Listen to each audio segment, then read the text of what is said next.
आं नुदों आंनि बेहाय गोबां कलेजनि माखासे फरायसुला फरायसुलि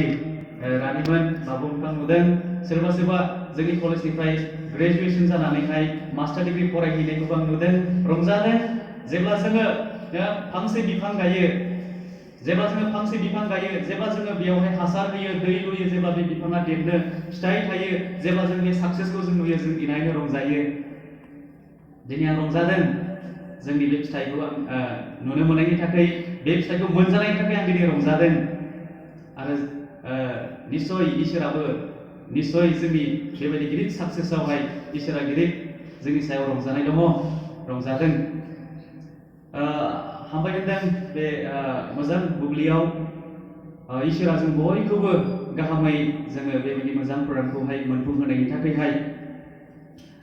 जोङो बयबो मिथिगौ ना दिनै मा प्रग्राम दाखालि 10 तारिखआवहाय बे प्रग्रामखौनो बरपथा एरियानि खुंफुंनायावहाय आङो बे केरियार काउन्सिलिं आरो मटिभेशन प्रग्रामनि गेजेरजों गोबां लाइमोनफोरखौ आं लोगो मोनबोदोंमोन गोबां बेबायदिनो माखासे बानजायनाय बाथ्राफोरखौ आङो बुंबोनो मोनदोंमोन रंजादों बे दिनखालिबो आं गोबां इयुथफोरखौ आं लोगो मोनदों दिनैबो बेबायदिनो गोबाङानो जोंनि फरायसुला फरायसुलि बयखौबो आरो सोरबाबा फरायनायखौ दोनथ'बायबो जानो हानाय ना डिग्री कमप्लीट जाबाय सोरबा मास्टार डिग्री कमप्लीट जाबाय इदिनो थाथ'बाय जेरावबो इंगेज जायाखै आं दा बुंगोन मानो इंगेज जायाखै जानांगौ जोङो ना जोङो ओरैनो आं फरायनायखौ दोनथ'बाय आं जेबो खालामथ'वाखै आं ओरैनो दंथ'यो नङा जोङो मायाबा नङा मायाबा जोङो इंगेज जानानै थानांगोन बिनि सायाव आङो बुंगोन केरियार काउन्सिलिं आरो मटिभेशन प्रग्राम दानि आथिखाल मुगायाव बियो खुब गोनांथि जाबाय मानो होनना बुङोब्ला दिनै बुहुमा ओरैबायदि कम्पिटिशन जाबाय ना ओरैबायदि कम्पिटिटिभ वर्ल्ड होननानै बुंदों गोबां लिरगिरिफोरा लिरदों सार्भाइभल अफ द फिटेस्ट होननानै लिरलायलांदों ना जायफ्रा बेबायदि फिट नैबेसोरल' बे संसाराव खामिनो हायो थांनानै थानो हायो होननानैहाय जोङो गोबां बुंथिगिरिफोरनिफ्राय जोङो खोनायो आङो मेन आयदायाव थांनायनि सिगां आङो गुसुं प्रार्थना खालामनो सानबाय जोङो प्रार्थना खालामनि बोलोग्रासिन गोथां गोथार प्रभु जिसु आफा प्रभु नोंखौ इनायनो हामबाय आरो हामबाय होनदों अनसुला गोथां प्रभु जिसु आफा नोङो जोंखौ खोमसि गिथाव हरनिफ्राय नोङो जोंखौ रैखाथि होबाय नोङो जोंखौ दैदेनबाय आरो आफा नैबे फुंबिलि समायावहाय नैबे 1 नं बुरिजाहार बेप्टिस्ट चार्च नैबे मण्डलियावहाय दिनै आफा नैबे टुक्राझार एरियानि बे मोनसे मोजां नैबे केरियार काउन्सिलिं प्रग्राम बेखौहाय नैबे बुरिजाहार बेप्टिस्ट चार्च मण्डलियावहाय जोङो खुंफुंनो बे समाव जोङो जिरायदों प्रभु आफा नोंनि रावखौ सोलोंनो आरो जोङो गाव गावनि जिबनखौ जों माबोरै दैदेनलांनो शिक्षाजों लोगोसे आरो गोबां माखासे स्किल्सफोरनि गेजेरजों आफा जोङो गावनि बेबायदि आथिङाव जों माबोरै गसंनो हानो प्रभु नोंनि बोरजों जोङो माबोरै थांनानै थानो हानो प्रभु जों बे समाव जोङो नोंनि रावखौ सोलोंलायनो प्रभु जोङो थांखि जाबाय अनसुला गोथां प्रभु जिसु आफा फै दानो नोङो जों साफ्रोमजोंबो लोगोआव प्रभु जिसु आफा नोङो जोंखौ सहाय खालामफै प्रभु नोंनो जों लोगोआव थानानै नोङो जोंखौ फोरोंदो प्रभु जिसु आफा बे समाव आं गसंदों नोंनि बिसासि फिसाजोफोरनि सिगाङाव प्रभु नोंनि बाथ्राखौ बुंनो थाखाय केरियारनि बाथ्राखौ बुंनो थाखाय मटिभेशन होनो थाखाय बे आफा नोङो आंजों लोगोआव थानो नोङो सहाय खालामदो फ्रोमफ्रोमबो बाथ्राखौ आफा नोंनो बुंदो अनसुला गोथां प्रभु जिसु आफा आङो जेबो रोङा प्रभु जिसु आफा आंनि जिबनखौ नोंनो गथायबाय प्रभु नोंनो दैदेनदो प्रभु जों साफ्रोमनिबो गियानखौ आफा नोंनो जोंनो खुलिनानै होदो जों जेन आफा फंफ्रोमबो बाथ्राफोरखौ जों बुजिनो हायो आरो जों गोसोआव लानो हायो प्रभु जिसु आफा नोंनि हेफाजाबनि थाखाय नोंखौ हामबाय होनबाय नोंनि बोरनि थाखाय आफा नोंखौ हामबाय होनबाय आरो बे गासै प्रभु नोंनो गथायनायजों बोखांना प्रभु जिसु ख्रीष्टनि मुङाव बिबाय आमेन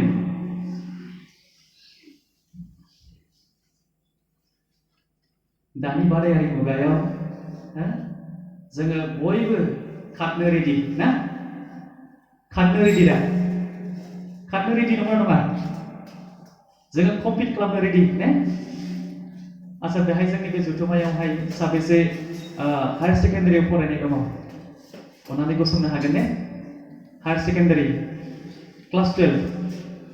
क्लास 11 ओके क्लास 11 बो क्लास 11 क्लास 12 Okay.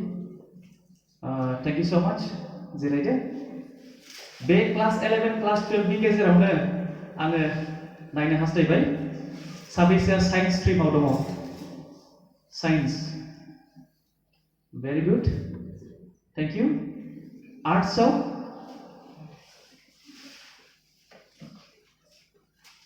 गोबाङानो थेंक यू सो मच कमार्सआव commerce not commerce okay degree BA first semester first semester ओमफ्राय third semester and fifth semester degree BA गोबाङानो thank you so much from class 1 till class 10 दं नामा class 1 निफ्राय सोरबा class 10 सिमनि गेजेराव जेनेबा class 7 8 9 10 फरायनाय 7 8 9 10 Wow, dong, gobaं dong. Thank you very much. Thank you, Zirede. Master degree फरायनाय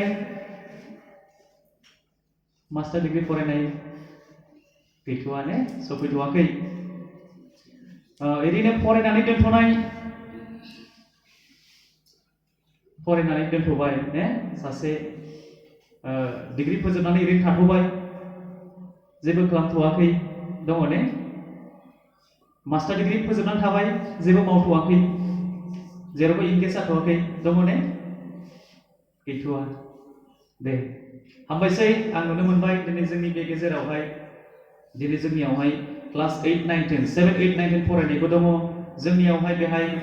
गोबां साइन्स स्ट्रिमाव फरायनाय आर्ट्स स्ट्रिमाव फरायनाय क्लास 11 12 नि बेहाय सोलोंसालिफोर दं फरायसुलिफोर दङ जोंनियाव बेहाय डिग्री फरायनायफोर दङ रंजादों दाखालि आं बे एखे सोंथिखौनो आं सोंदोंमोन जोङो बे बैग्रिबारियाव जेब्ला बे प्रग्रामखौ लादोंमोन नंगौ दिनै आथिखाल बे मुगायाव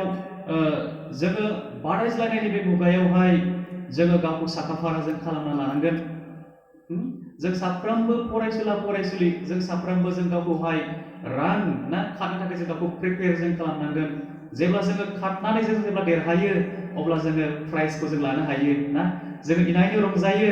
आङो जेब्ला जेडिआव फरायदोंमोन आङो रंजादों दिनैहाय नैबे मण्डलियाव फैनो मोननानै आङो गावखौनो आंगोनि नैबे गामिनि बे जायगानि आं साननानै लायो मानोना बुङोब्ला आं बे जेडि उइलियाम इंलिश स्कुलावनो आङो बेहायनो 13 बोसोर आं बेहायनो फरायदों बेहायनो आङो 13 बोसोर गोरलैनिफ्रायनो आङो नार्सारिनिफ्रायनो आं बेहायनो क्लास 10 टिल मेट्रिक आं बेहायनो फरायदों आं बेहायनो 13 बोसोर आङो आंनि गासैबो बेबायदि गोलाव समखौ आं बेहायनो खाथायदों बिनिफ्रायहाय आङो बेहाय मेट्रिकखौ पास खालामनानै आङो बेंटल हायर सेकेन्डारि स्कुलावहाय आङो क्लास 12 खौ पास खालामदों बिनिफ्राय डिग्रीखौहाय BA खौ आङो बेंटल कलेजाव फरायदों आरो मास्टार डिग्रीखौ आङो बरलेण्ड इउनिभारसिटियावहाय फरायदों बे समाव गुवाहाटी इउनिभारसिटि क'क्राझार केम्पासमोन आं बेहाय फरायनानै फोजोबनानै बेबायदिनो बेंटल कलेजावनो आङो ग्रोब बेबायदि हाबसननानै थाफैनो मोनदों जोङो बेबायदिनो कम्पिटिटिभ दानि बादायज्लायनाय मुगायावहाय जोङो गावखौहाय माबोरै खाब जाफाहोनो जों गावखौ साखाफारा खालामनानै माबोरै गावखौ एडजास्ट खालामनो ना जोङो बेखौ गावखौनो गाव जोङो सांग्रां जों खालामनानै लानांगोन सांग्रां जों खालामनांगोन मानो होनना बुङोब्ला दिनै नैबे आथिखाल मुगाया जोंखौ बेबायदि थोना जोङो ओरैनो आलादिङा जोङो ओरैनो समफोरखौ हगारनानै जोङो जाम्बा जाम्बि जानानै थानानै जोङो ओरैनो थानायनि बे समा जोंखौ थोना दानि समा ओरैबायदि मोनसे कम्पिटिशननि जुग जाबाय जोङो नुयो ना माबा मोनसे एडभार्टाइज होयोब्ला बेहाय कम्पिटिटर्सफ्रा साबेसे जायो मोनसेल' पस्ट बेखौ एडभार्टाइज खालामोब्ला गभर्नमेन्टआ बेहाय एप्लिकेन्ट्सफ्रा जायो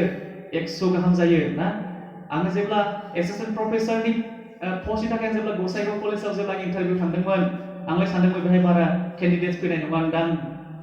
जेब्ला आङो थांदों नुहैदों आं बेहाय 17 जन बेबो अनलि विदिन बिटिएडि एरियानिल'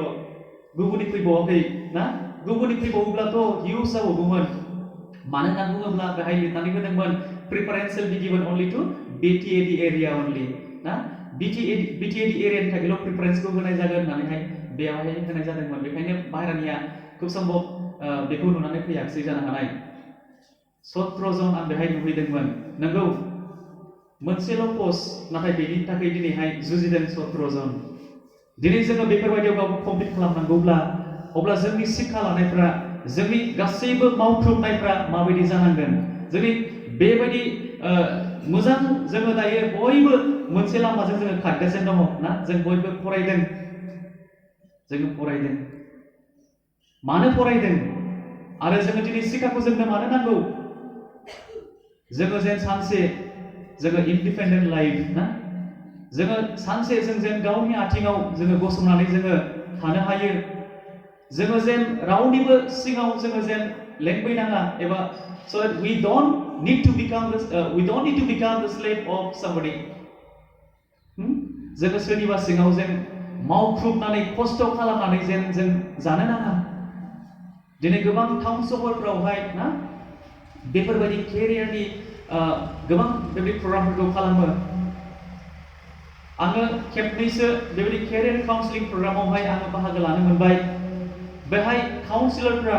ओरैबायदि बुजायो ओरैबायदि खोन्थायो बिसोरो आथिखाल सिटुएसनखौ लानानै माखासे बेबायदि साबजेक्ट्सफोरखौ लानानै बिसोरो खोन्थायो माबायदि साबजेक्ट्सफोरखौ दिनै जोंनो बेबायदि दानि मुगायाव बेफोरो दरखार जायो जि साबजेक्ट्सफोरखौ लानानै जोङो फरायोब्ला जि लाइनजों जोङो थाङोब्ला जोंहा जेबो फेलियरनि खोथायानो फैया जोङो साक्सेसनि लामाजों जोङो थांनो हायो आरो जोङो जोंनि गोल डेस्टिनेशनसिम जों सौहैनो हायो केरियार काउन्सिलरफ्रा जोङो बेफोरखौ खोन्थायो जोङो बेबायदि मोनसे गोल डेस्टिनेशनखौ जोङो दिन्थिहरो आङो जेब्ला क'क्राझार गभ कलेजावहाय आं जेब्ला बे पार्टिकुलार मोनसे मटिभेशन केरियार मटिभेशननि प्रग्रामाव जेब्ला पार्टिसिपेट खालामदोंमोन बे समावहाय बे काउन्सिलरा ओरैबायदि खोन्थादों ओरैबायदि बुंदों जोंनो फोरोंदों दे नोङो जि खामानिखौ नोङो मावनो लाबाय नोङो बे खामानि मावनो लानायाव नोंहा गोथौ नोंहा इन्टारेस्ट थानाय जानांगोन होननानै बुंदों गोथौ इन्टारेस्ट थानाय जानांगोन नोङो बेखौ अननांगोन नोङो बेखौ मोजां मोननांगोन मोजां मोनाब्लालाय जोंलाय बोरैथो मावनाय ना आंखौ साबजेक्टफोरखौ आं जेब्ला डिस्ट्रिबिउट खालामो ना आङो मेथ्सखौ आलादा दोनखायोमोन आङो मोजां मोनथारामोन आं मेथ्सखौहाय मानो होनना बुङोब्ला आं मेथ्सआव ओरैबायदि हाथारामोन आं दाखालि खोन्थादों मेथ्सआव ओरैबायदि दुरबलखामोन सिंगेल नाम्बार गाहाम मोनखायोमोन जेब्ला आं जेडिआव फरायो ना आं सिंगेल नाम्बार गाहामबो आं मोनबाय अनेकबार मोनबाय आङो मेथ्सआवहाय खिन्थु बाखि साबजेक्टआवब्ला आङो बिराद मोजां स्क'र खालामनो हानायानोसै नाथाय मेथ्सआवब्ला गैला जेब्ला मेडाम सारमोना फैनायसै पेपार लानानै ना क्लासरुमाव हाबफैनायसै बिखाया सौग्रावनायसै आंहा दुलुम दुलुम दुलुम जानायसै ना जिर' फैखागोनलाय नों सिगाङावहाय जिर' थादेरखागोनलाय ना 06 नङाबा 07 जिर' थादेरखागोन दां नों मा दं जिर' थादेरमारोबो क्लास 5 सिम आं बेखौ जेरावबो खोन्थायो ना क्लास 5 सिमाव आङो दाबो आंनि प्रग्रेस रिपर्टखौ नायोब्ला मोननो हागोन जेडिआव जुदि आंनि बे मुराखौ नायोब्ला दिनैसिम मोननो हागोन आङो मेथ्सआवहाय आंना बे क्लास नार्सारिनिफ्रायहाय 0 मालाबा डाबल 0 मालाबा 05 मालाबा 07 सिंगेल नाम्बार बिदि बायदि मोननानै आं फैदों बेबायदि मार्क्सखौ जेब्ला आइया खोनायो खारन जोंनि इन्स्टिटिउसननि जोंनि हेड प्रिन्सिपाल सार मेडाम सारमोना जोंनि गार्जेनफोरनो खोन्थायो ना जेब्ला रिजाल्ट डिक्लेयार खालामो जोंनि पेरेन्टसफोरखौ लिंहरो लोगोसे सात्रखौबो स्टुडेन्टखौबो लिंहरो फैदों आइजों आंजों फैदों रिजाल्ट समावहाय लांनो फैबाय मेथ्सआव हनै गैया मेथ्सआव मोनब्लानो सेकेन्ड डिभिजन गाहाम थांखायो नाथाय गैया मेथ्सआव गैया बे रिजाल्टखौ लानानै सानसेखालि जेब्ला थांदों जोङो न' फारसे आइया मोदै फसरलांदों आइया लामा लामा गाबलांदों मा जाबावगोन बे फिसायालाय हागोन ना हाला खेबनै फेल जाब्लानो आउट मानो होनना बुङोब्ला आङो साव फरायनो मोनदोंमोन सावआव जेडि ना जेडिआव साव जोंहा मोनसे बेबायदि जोंहा सुबिदा बै समाव जोङो मोननो हानाय आरो आं सावहाय बेबायदि मोनसे स्पन्सर आं मोननो हादोंमोन। न'खरा आंना ओरैबायदि गोरिबमोन। गोरिब होनना बुङोब्ला माबायदि गोरिब माने बुंजाला आरोखि ना, ओरैबायदि गोरिबमोन। माने आं खोन्थायो आंनि हिस्ट्रिखौहाय। आइया ओरैबायदि खुथाब माने सानफाथोलो गुबुननि न'आवहाय बियो सोरनियावबा न' लिरनो, सोरनावबा बिदिनो माइ बेबायदिनो जावहैयो, बेबायदि सोरनावबा माइ गायहैयो। बेबायदि जोबोद खस्थ'जोंहाय जोंखौ खांबोनाय जोंनि न'खरा। आङो बुंनो थाङोब्ला आं सासे लोगो दं केमिकेल इस्लारि सारनि गामियावहाय। एखे जों बिराद अबस्थाया बे केमिकेल आंनि लोगोनियाबो अबस्थाया मोजां नङामोन। थिग आंनाबो बेबायदि एखेमोन। स्काई क्रेपार्स होनना बुङोमोन जों जोंनि न'खौहाय बिदि बुंना लायोमोन। ओरै उखुमजों नायदावब्ला माने हाथरखि नुहुरलायो आरो ना। नोंगौ आं हरनैसो थाहैदों आंनि लोगो केमिकेलनि न'आवबो हरनैसो थाहैदों। आं नुदों बिनि फेमिलिनि बेबायदि कन्डिसनखौबो। एखे आंनि कन्डिसनाबो बिदिमोन। आङो जेब्ला 3 मान्थस बे समाव आंनि फादारा जोंखौ नागारलांदों। जोबोद खस्थ'यैहाय सानसेयाव 35 थाखा हाजिरा मोननानै जोंखौ खांबोदों जोंनि आइया। बेबायदिनो 35 थाखाल'सो मोनोमोन बै समावहाय। बिदिजोंनो जोंनि न'खरखौ खुंबोदों। ओरैबायदि गाज्रि माने अबस्थायैहाय जोंखौ खांबोदों। नंगौ जोङो जोंनि मोनफ्रोमबो दिनै बेफोरबायदि जोंनि थांखि लानाय, जोंनि मावनो लानायफ्रावहाय दिनै माखासे समावहाय बेफोरबायदि थासारिबो जोंखौहाय हमथानो नागिरो। बेफोरबायदि जोंनि मोजां सोलोंथाइ लानायफ्राव दिनै जोंखौ हमथानो नागिरो। नाथाय आं बुंनो नागिरदों, जोंहा जुदि जोंहा बेबायदि मोनसे डिटारमिनेसन जोंनाव थायोब्ला, जोंनियावहाय मोनसे गोथौ थांखि जोंनाव थायोब्ला, जोंखौ जेनिबो बेफोरबायदि थासारिफ्रा जोंखौ हमथानो हाया। जोंहा बयहाबो थांखिफोर दङ ना? थांखि दङ दा? थांखि दङ। सानसे आङो अफिसार जागोन, सानसे आङो गिदिर बेबायदि प्रफेसर जागोन, सानसे आं गिदिर इन्जिनियार जागोन। जोंहा बयहाबो मोनफा मोनफा थांखि थायो। आङो दाखालि जेब्ला आङो गारलामारि बेप्टिस्ट चार्चआव आङो थांदोंमोन बे एखे प्रग्रामनि थाखायनो, बे समाव आं सोंदोंमोन, बाबु नोंहा मा थांखि दङ? रानि नोंहा मा थांखि दङ? खोन्थादों बिसोरो गसंनानै, आङो बिदि जागोन, आङो सासे डक्टर जागोन, आङो सासे मोजां फोरोंगिरि जागोन, आङो सासे थिय'लजियान जागोन, इसोरनि हाबा मावग्रा जागोन होननानै बुंदों। आङो नार्स जागोन होननानै बुंदों। दिनैबो आं सोङोब्ला गोबाङानो खोन्थागोन, आङो नार्स जागोन, आं डक्टर जागोन, आं इन्जिनियार जागोन, आं प्रफेसर जागोन। जों बयहाबो थांखि दङ आरो थांखिया जोंनाव थाथारनांगोन। थांखिया जोंनियाव थाथारनांगोन। जेब्ला जोङो थांखिखौ लानानै, जेब्ला जोङो इसोरनो गथायगोन जोंनि थांखिफोरखौ, इसोरनो जेब्ला जोङो रायथिगोन जोंनि थांखिफोरखौ, इसोरा जोंखौ जेरावबो जोंखौ दैदेनगोन। नंगौ, जेब्ला बे प्रग्रेस रिपर्टखौ जों लानानै थांदों, आइजों आंजों थांदों, न'सिम सहैदों, आइया गाबलांदों। अखानाय बिस्थिबार दिनमोन, जोङो बाजाराव फैदों।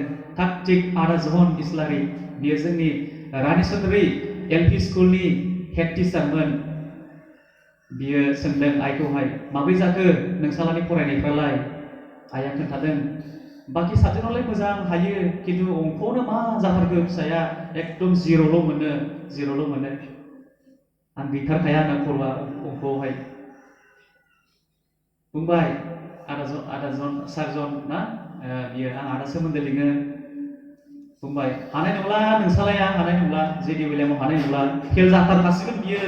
मेथ्सआवनो हायाब्लालाय बोरैथो पास जाबावनाय बेलाय, लाबोफिनदो जोंनि स्कुलाव लाबोफिनदो होननानै बुंदों। आइया लामायावनो प्रार्थना खालामदों।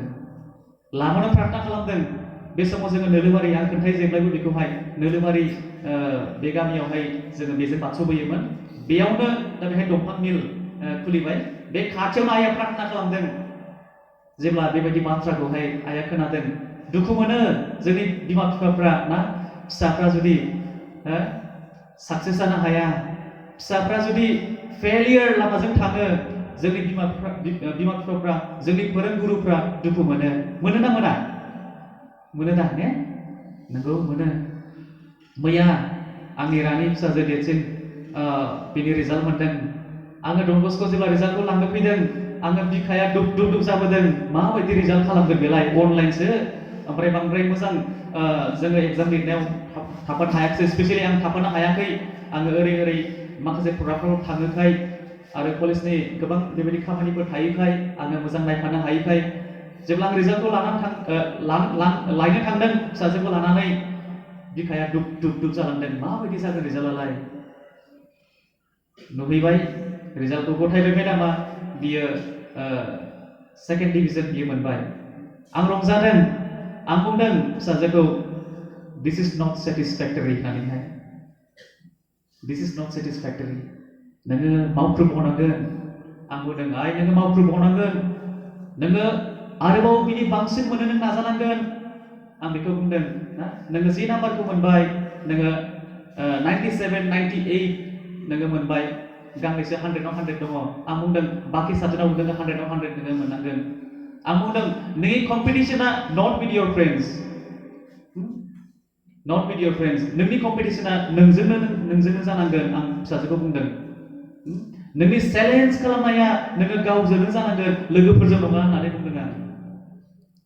बुजिदोंना लोगोफ्रा 100 मोनदोंब्ला नोंबो बिदि मोननांगौ आं बेखौ बुङाखै आं बुंदों आइ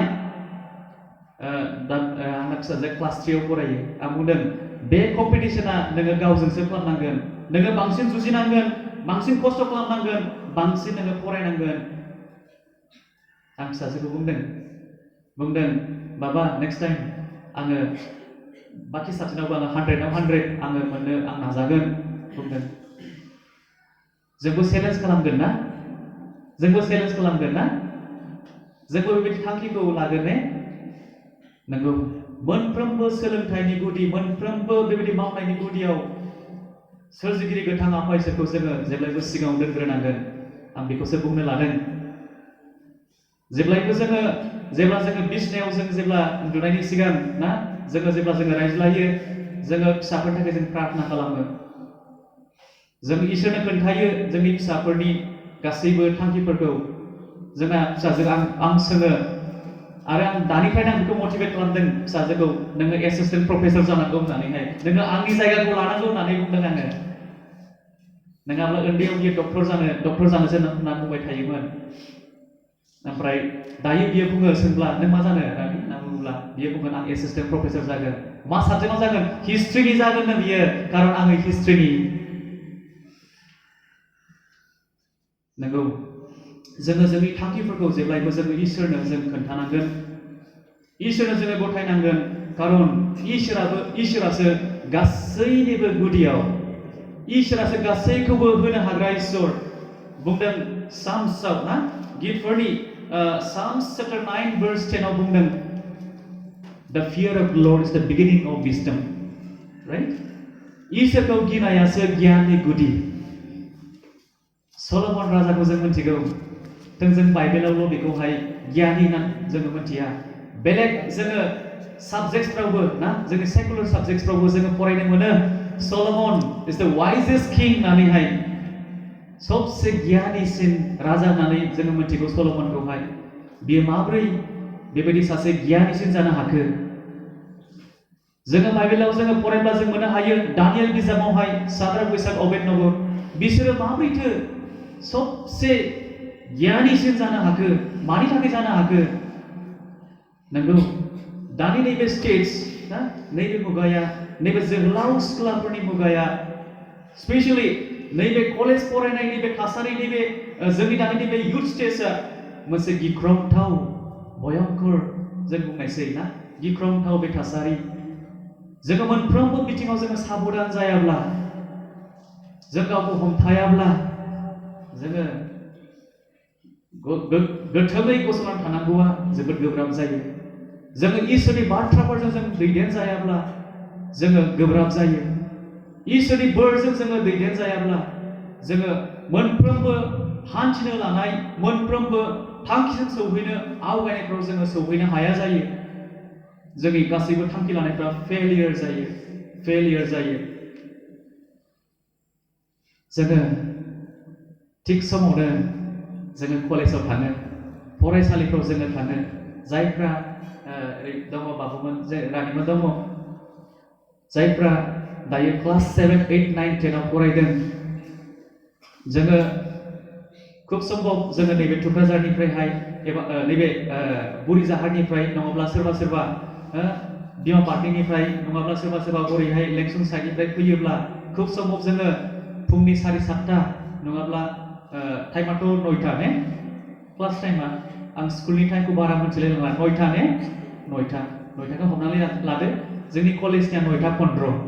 9:15निफ्राय जोंना फार्स्ट क्लास जायो ओमफ्राय टाइमा 4:30 जोङो फुङावनो थाङो क्लासावहाय देलायै मायै जोङो थाङो जोङो ओरैनो थांदों नामा जेबो थांखि लायालासेनो जोङो थांदों फैदों ओरैनो समखौ जों हगारदों नामा जुदि जोङो ओरैनो हगारदोंब्ला दिनैनि नैबे प्रग्रामनि गेजेरजों फै जोङो गावखौ जोङो साखा-फारा जों खालामनि गावखौ जोङो वान स्टेप जोङो सिगां जों बिदि खालामदोंब्ला जोङो दे आं बेखौ बिदि खालामफ्रांबाय आं एबारनिफ्राय आङो बे ट्रेकआव फैफिननोसै जोङो बेफोरबायदि थांखिखौ जों खालामनि आं जेब्लायबो मोनसे चेप्टारखौ आङो लायोखाय आं बायदि बेफोरबायदि प्रग्रामाव आं बेखौ खोन्थाबाय थायो इउरप हिस्ट्रिनि खोथाखौहाय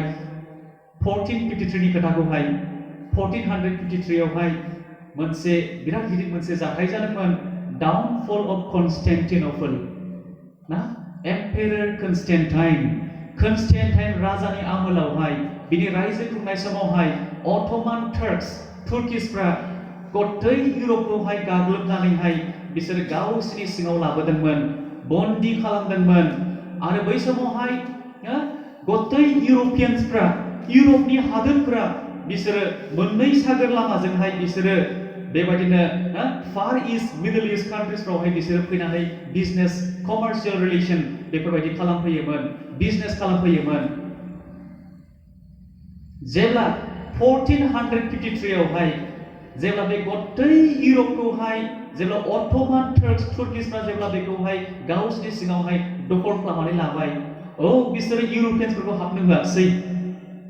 गावसिनि जाबाय नालाय गावसिनि सिङाव लाबोबाय नालाय बिसोरो हाबनो होआसै जेब्ला हाबनो होआसै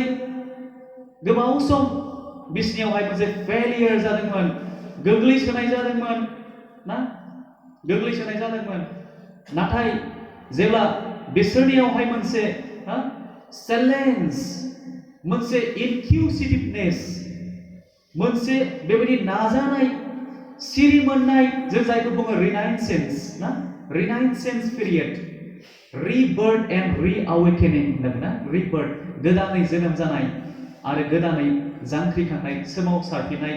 सिरि मोननानै दावगाफिननाय थिग इउरपआव जादोंमोन इउर'पियान्सफ्रा बेबायदि गोग्लैसोदोंमोनब्लाबो गादब जादोंमोनब्लाबो अट'मान तुर्किसफोरजोंहाय बिसोरो दमन खालामजादोंमोनब्लाबो बिसोरनि खर'आवहाय मोनसे सानखांनाय बिसोरनियाव सोमजिदोंमोन बेनो जाहैबाय to challenge to proceed to move forward and to get success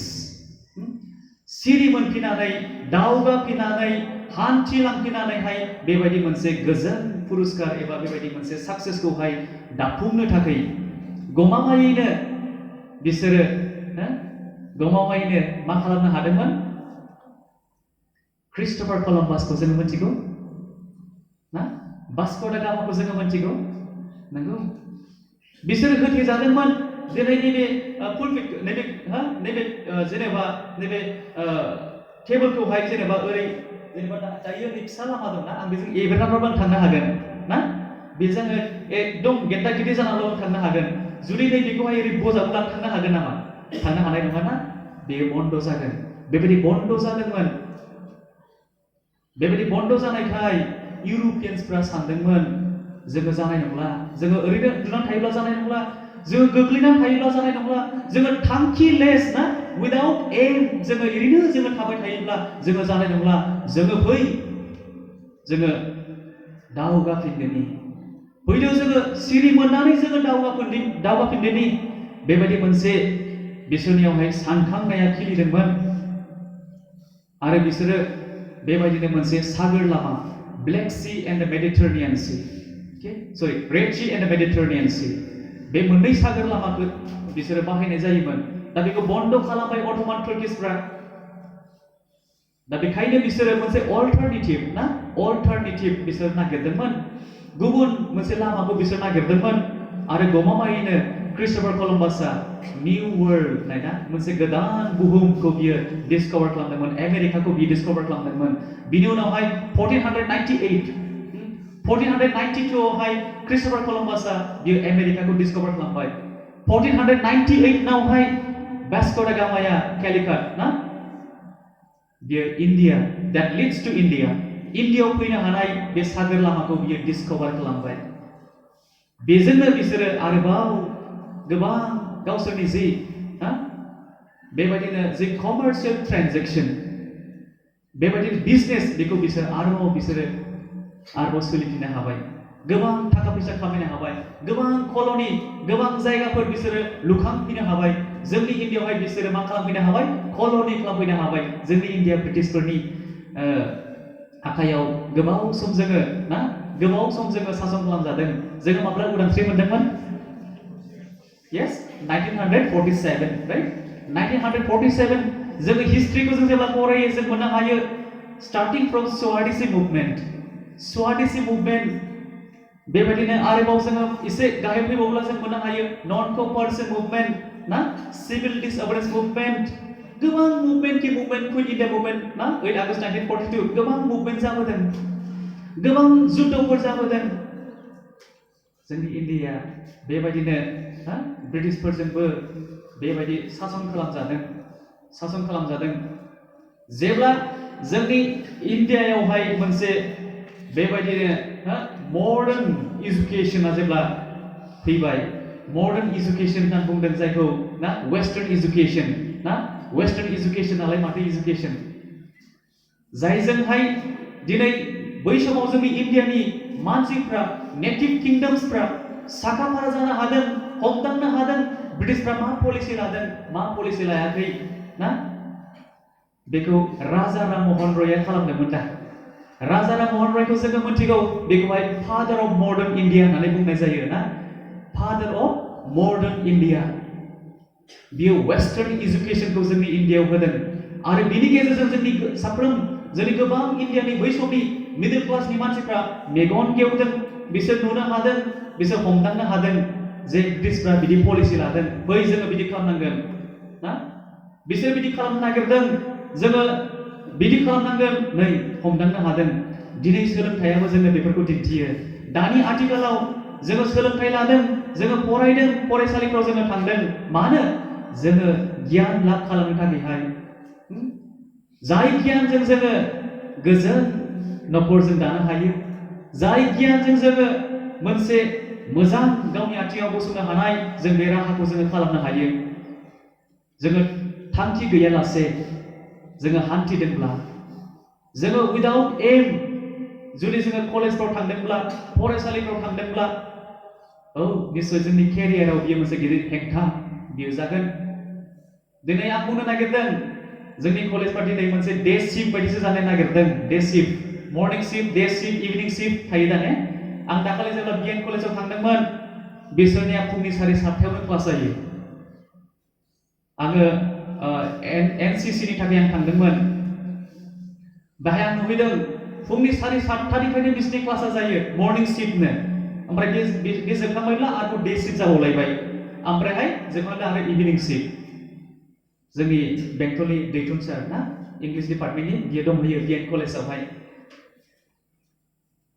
जोंनि बेंटल कलेजाव दिनै आङो बेबायदि जोंनि गोबां फरायसुलिफोरखौ नुदों बिसोरो गावसोरनि जि साबजेक्टसफोर जि पिरियड्सफोर दङ रुटिनावहाय बेबायदि दिनैहाय क्लासखौ लाफुंजोबनायखौ आं नुदों बिदिनो मेजर क्लासखौ लाबाय जेनेरेल क्लासखौ लाला बेबायदिखौ नुदों दिनै आं बेखौ बाहाय गोबां आङो जोंनि कलेजनि आं स्टुडेन्टफोरखौ आं नुदों फरायसाफोरखौ आं नुदों आरो आङो गोबां बेहाय क्लास 11-12 फरायनाय नुदों बिदि दा खालाम बेबो जोंनि थाखाय मोनसे बिराद गिदिर जोंनि केरियार दाफुंनायाव जोंखौहाय हमथागोन नोङो नोंनि मेजर साबजेक्टआवल' नोङो मोजां नाम्बार मोनबाय बाखि साबजेक्टआव नोङो फेल जानानै नोङो थायोब्ला बेनो नोंखौ हमथागोन आं दहाय बुंदोंमोन मेथ्सनि थाखायनो आङो जेब्लायबो आंनि पार्सेन्टेजआ डाउन जायोमोन आङो जेब्लायबो लाजियोमोन बाखियावहायथ' बिराद मोजां थांबाय नाथाय मेथ्सआथ' आंहा गोजा खालिजों सार्कलिं राउन्ड गोजायोमोन आरो जोबोद दुखु मोनोमोन आङो बे गोजा खालियालाय मानो बारे बारे फैबाय थायो होननानै फार्स्ट टाइम जेब्ला आङो क्लास 5 आव आं जेब्ला फरायदों बे समाव आङो प्रथम आङो साराथानु बस दङमोन साराथानु बसआ जों हायि मानसिफोरखौहाय ना जायफ्रा मेथ्सआव एसे दुर्बल साइन्सआव दुर्बल बिसोरखौहाय जोंखौहाय ना बियो लिंख'नानैहाय बियो बेबायदिनो मोनसे एक्सट्रा क्लास बियो लादों बेलासियाव आरो 1 घन्टा बियो सारा क्लास लादों जोंखौहाय बेहाय आंबो हाखाया नालाय फार्स्टआवनो आंनि नामा गोलैदों उमुखआ गैखाया मेथ्सआव 0खा ओंखायनो आंनि नामानो फार्स्टआव फैखादों राजु मोसाहारि आङो बेबायदिनो 1 घन्टा बेबायदि टिउसन सारा लानायाव आङो जेब्लायबो प्रथम फैनानै आङो फार्स्ट फैनानै आङो जिरायफैयोमोन बे टिउसन टाइमावहाय आरो सारा जि फोरोङो बेखौ ओरैबायदि खोनासङोमोन आंनो आन्दायोमोन मा बुङो जोंनि क्लासावहाय ना बे समावहाय जोंखौहाय सार एडवार्ड बरगयारि सारा जोंखौहाय मेथ्स फोरोङोमोन सारा फैनानै बुंफैयोमोन some people have curly brown hair turns permanently black आयु मा बाथ्रा बेलाय आं गियोसोमोन some people have curly brown hair नो माखासे मानसिफोरनि खानाया माने curly brown बिराद माने curly आरो ना मोजांथार brown hair ओमफ्रायलायनो turns permanently black नो मा बाथ्रा बेलाय हमनोनो हायामोन आङो बेनो फर्मुलानो ट्रिगोनोमेट्रिनि फर्मुलानो बियो ट्रिगोनोमेट्रि साइन कस सेक कसेक सेक कट मा साइन कस सेक कसेक सेक कट बेलाय हमनो हाया आं खनसेबो हमनो हाया जेबो हाबखाया खर'आवहाय बेबायदिमोन आं जेब्ला आङो टिउसनावहाय मोजां खोनासंबाय ओइ साइननि फर्मुलाया बिदि ना कसेक सेक नै बिदि नोंगौथ' इन्टारेस्ट मोनजेनबाय आं ओइ माथो मोजांसो मोनगारलायबाय दानिया सिगांहाय सार फैब्लानो फैलायबायलै हाखाया नालाय माने सारखौ खिथेनो सानैसै आरो ओइ फैलायबायलै सारा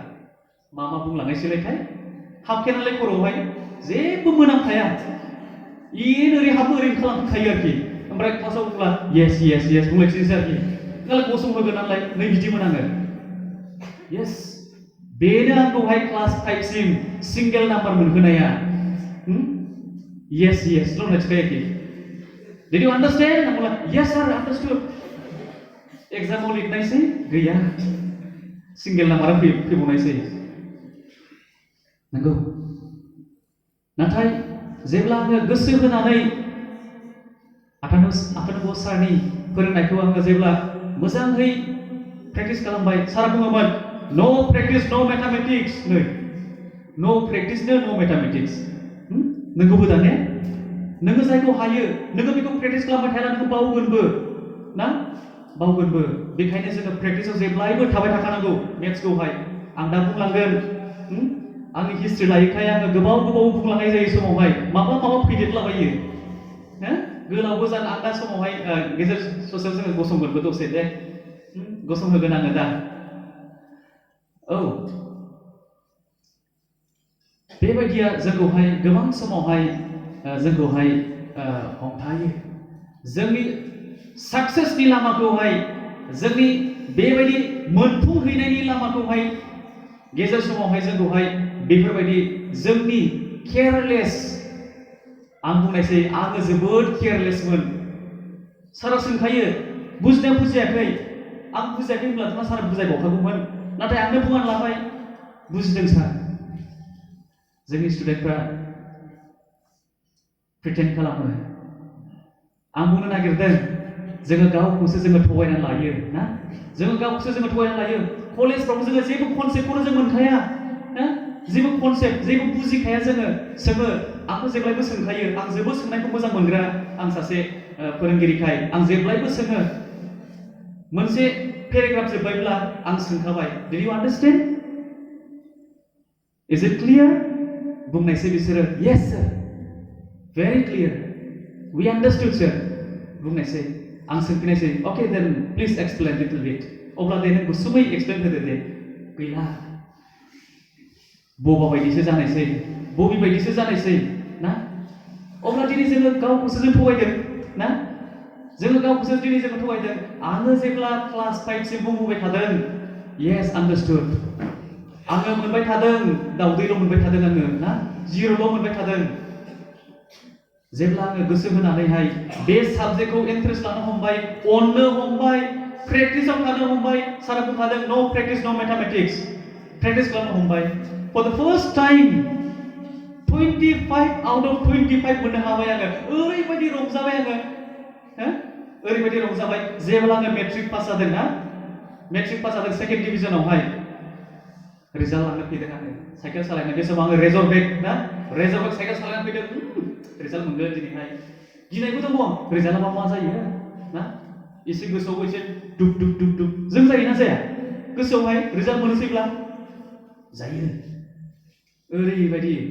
खुसिबो जादों फारसेथिंहाय निराशाबो दं बोरैबा माबा मोनसे जायोब्ला एग्जामसो आङो बै माबायावहाय मा होनो बे वेबिंल' मोनदोंमोन जोंहा बे बेंटलनि वेबिंआ जि दाग्रा बे वेबिं माबाया बेल' मोनदोंमोन थिग बे समावनो आङो जोंनि कमार्सिं सारखौ लोगो मोनबाय बुंबाय बियो सारा नोंसिनि रिजाल्टखौ लाबोबाय आङो होननानैहाय होद नायनि सार नायनि लामायावनो जोङो बुफ्रुनो बिबाय साराबो दिन्थिगारबाय मा रल नाम्बार नै जेडि उइलियामनि जोंखौथ' मिथिखायो साराबो जोंखौ फोरोंनो मोनखानायमोन जेडियावहाय दाना नुबाय सेकेन्ड डिभिजन खुसिजोंनो मा खालामबाय आङो साइकेल ज्राव दायो बे वेबिंनि बे गाहायाव फुख्रि दं नायलाय गोथौना हाब्रुबारि हान्थु बारखायो हाब्रुआ ज्राव साइकेला नै ओरैबायदि खुसि जाबाय आङो दाना लायफिनांगौसो जाबाय साइकेलखौ लायफिनांगौआ जाबाय दाना एकदम खस्थ' मस्थ' लायनानै माला न'आव सफैखो आयै गाबजोब्बाय आइखौ आयै पास जाबाय आङो सेकेन्ड डिभिजन मोनबाय आङो आइयाबो जोबोद खुसि जाबाय लायखादो मा लायनांगौ मिस्थि लायदो बेंटलाव होख्लायबोलायबाय आङो मिस्थि लानानै जाहोबाय गामियाव उसुं खाथिनि जाथिफ्रा फैबाय मोजां मोनबाय खुसि मोनबाय आइया खुसिजों गाबबाय दाना खुसिजोंसो गाबबाय बुंबाय आंखौ बानजायबाय आइया ना ओरैबायदि बुंबाय फिसा नोंनि बे साक्सेस जानाया बेयावनो जोबाखै दे नै दानिलाय जाखाबाय दा बेयावनो जोबाखै दे दंबावो आं सानबाय जोबोद खस्थ'यै आइया आंखौ फोरोंबाय जोबोद खस्थ' मोनबाय आरो आंहा गोजान थांबावनांगौ दङ बोरै थांबावनांगौ जागोन दालाय ना क्लास 10 निफ्रायहाय आङो मा खालामबाय मेट्रिक पासथ' जाखाबाय गानोबो आंखौ मिथिजोबखाबाय अमा जेडि उइलियामनिफ्रायहाय मोजां पास जाबाय सेकेन्ड डिभिजन पास जाबाय समाव सेकेन्ड डिभिजन एसे मुल्य दंलायथियोमोन दाथ' सेकेन्ड डिभिजना एसेबां इम्पर्टेन्ट गैला दानिया सोङो मा मोनदों पार्सेन्टेजआ 65 65ल' नै दाना 65ल'नो बै समावहाय 50 प्लास मानो बा होनना बुङोमोन आथिखालाव पार्सेन्टेजखौसो सोङो 95 मोनब्लासो मोजांलै 100 नांबा बा 90 प्लासखौसो दाना हिसाबाव लायो ना 80 प्लासफोर होनब्लासो हिसाबाव लायो दानिया 60फोरा हिसाबाव गैबावले माबायदि खस्थ' खालामनांगोन होनब्ला जोङो ना माबायदि सिरियास जों जानांगोन नंगौ आथिखालाव बेबायदि इनस्टिटिउसनफोर जाबाय बेबायदि फरायसालिमाफोर उजिबाय जाय फरायसालिमाफ्राव काटअफ मार्क्स होलायलायो ना काटअफ मार्क्स होयो दा 90निफ्रायल' गोजौ मोनगोन गाहायाव मोना नै 90नि गाहाया मोनखाले नोङो मोनदोंमोन 89.9 एक पइन्ट नांगौमोन नंगौ नङा 89.9 90 लानो नोङो मोनगौमोन एडमिसनखौ नोङो मोनबाय 89.9 आयो आफसुस जागोन ना जाया आफसुस जागोन दा एकदम माइगाब थाइसेनि थाखायनो थालांबाय आङो मोनथारसिगौमोन आङो ना मोनथारसिगौमोन बय मोनगौमोन साइ बिकासाव मोनगौमोन आङो बय मोनगौमोन आङो डन बस्क' इउनिभारसिटियाव मोनगौमोन आङो कटन इउनिभारसिटियाव मोनगौमोन आयो फिसानि थाखाय मोनाखिसै आङो एसे खस्थ' खालामबावनांगौमोन आङो रिग्रेट जायोना जाया रिग्रेट जागोन दा रिग्रेट जागोन आंबो रिग्रेट जादों माब्ला रिग्रेट जादों मेट्रिकआवहाय आयु एसे खस्थ' खालामबावब्लानो जालायबाय गियान ना फार्स्ट डिभिजन मोनथारखासिगौमोन मेथ्सआवदि आङो 10सो मोनदेरबावोब्लानो फार्स्ट मोनथारबायमोन आङो ना नंगौ जोङो रिग्रेट जायो जेब्ला जोङो जोंनि थांखिखौ जेब्ला जोङो मोजाङै जोङो गोजोरै जेब्ला जोङो हमनानै जोङो लाखिनो हानाय नङा ना जोंनियाव रिग्रेटआ फैयो जोंनाव रिग्रेटआ फैयो आंहा गोबां लोगोफोर दङ जेडिअ फरायनाय लोगोफोर दङ जाय लोगोफ्रा दिनै सोरबा मोजां इसोर जाहैनो हाबाय नाथाय बे गोबांनि गेजेरावनो सोरबा लोगोफोरबो दङ जाय लोगोफ्रा दिनैहाय साक्सेस जानो हायाखिसै गोबां थाखा फैसा मोन्दोंमोन गोबां बेबायदि सुबिदाखौ मोन्दोंमोन नाथाय सुबिदाखौ मोनब्रेनायावनो अनब्रे जानायावनो दिनै बिसोरनि खर'आ बुगानानै गिदिर जानायावहाय दिनै साक्सेस खालामनो हायिफोर लोगोफोर दङ दिनै जोंनि बिमा बिफाफोरा जोंखौ अनो ना अना अनो दा अनो जोंखौ मोनथिहोआ ना जोंनि बिमा बिफाफोरा माबायदि खस्थ' खालामो जोंखौ मोनथिहोयो मोनथिहोआ दिनै सोरबा लजिङाव थांनो फरायो ना बेनिफ्राय लजिङाव थायो ना थाया थायाना रावबो थायो थायो लजिङाव थायो सोरबा न'निफ्राय हान्थियो जोङो लजिङाव थायो नाथाय जोंनि बिमा बिफाफोरा न'आवनो गामियाव थानानैनो हालेवफ्रुबायो बबेबा माबा माबि मावफ्रुबायो खस्थ' मावफ्रुबायो जोंखौ मोनथिहोआ एसेसिम जे खस्थ' उन्दुनो मोना समाव उन्दुनोनो मोना मोजाङानो मोजां जानोनो मोना मोजां गाननोनो मोना नाथाय जोंनोहाय आफा आंनो गस्ला नांगौलै बिसा नांगौबाबो 500 न' मोजांल' फरायदे नाथाय गावसोरलाय मा सिफुं जिखावलायनाय ना सिफुं जिखावलायनाय गावो गानो गस्लाया एकदम गैया गथामानो गैया गस्लाया बायनोनो बेबायदि फैसा माने फिसाखौ फोरोंनायावनो ना दिनै जोंनि बिमा बिफाफ्रा बेबायदि खस्थ'बो लानायखौ जों नुयो नाथाय समाव जों फिसाफ्रा मा जोङो जोंनि बिमा बिफाफोरनि खस्थ'खौ जोङो बुजिया ना जों बुजिया ना समावहाय जोङो बिराद अख्रा जायोना अख्रा जायोना जाया आंबो न'खराव सबसे उन्दैसिन आंबो जोबोद अख्रामोन जोबोद अख्रामोन अख्रा जायो दा अख्रा जायोना नाथाय अख्रा जानानै जोङो बिमा बिफाखौ दुखु होयोब्ला ना अख्रा जानानै जोङो जोंनि भबिष्यतखौ जोङो धंस खालामनानै लायोब्ला बियो जोंनि उन भबिष्यतनावहाय जेब्ला जोङो बे संसारावहाय जोङो जेब्ला गावनो संसार जानांगौ जागोन अब्लासो जोङो बिनि खिथेरखौ जों मोनहैगोन माबायदि खस्थ' जिबनालाय आंनि लोगोफ्रा बुङो दाखालि आङो गोबाव रायलायदों बेस्रा बियो बेबायदिनो मोनसे बेबायदि बियो दायो बेबायदिनो मा होनो बियो बोरमा नागिरबायो आंनि लोगोआ जों एखे फरायनाय एखे रुमावनो थानाय बियो आंजों गोबाव रायलायदों जि जाबाय जाथोंसैलै आंनि फिसाफ्राल' मोजां रोंथोंसै बियो बुंदों ओरैबायदि बियो आंजों शेयारिं खालामदों बै समावहाय नोङोथ' नोमाया थाइबा गाहामल' होबोयोमोनब्रा 10 थाखा गाहामल' होबोयोमोन बे समावनो जोङो 500 थाखा दैनो मोन्दों गैया दिनैहाय सेस जाबायलै बिराद खस्थ' मोनबायलै जिबनाव ना फुङाव गोजां दा मैयाबो लोगो मोनबोदों जेब्ला रानिंनि रिजाल्ट लांनो फैदों बे समावहाय हाफपेन्टल' गानदों आरो जेकेटबो गैया फुङावनो बाइक सालायबोदों ना ओरैबायदि गुसु आंनो गारि सिङाव फैनायानो एसे खोरखि खुलिनायावनो एसे बार स्रि नांनायाव एसे गुसु मोनखादों आरो बाइकजों फैनाय एसेबां गुसु खस्थ' दं जोङो फरायाब्ला जोङो मोजां शिक्षाखौ लायाब्ला मोजां केरियारखौ जोङो दाफुंनानै लायाब्ला खस्थ' दङ जिबनाव जोबोद खस्थ' दङ बेखायनो दा गोबां लिरगिरिफ्रा बुङो सार्भाइभेल अफ द फिटेस्ट ना सार्भाइभेल अफ द फिटेस्ट जायासो गियानि जायासो ब्रिलियेन्ट जायासो आखा फाखा साननाय हनाय मावनाय दांनाय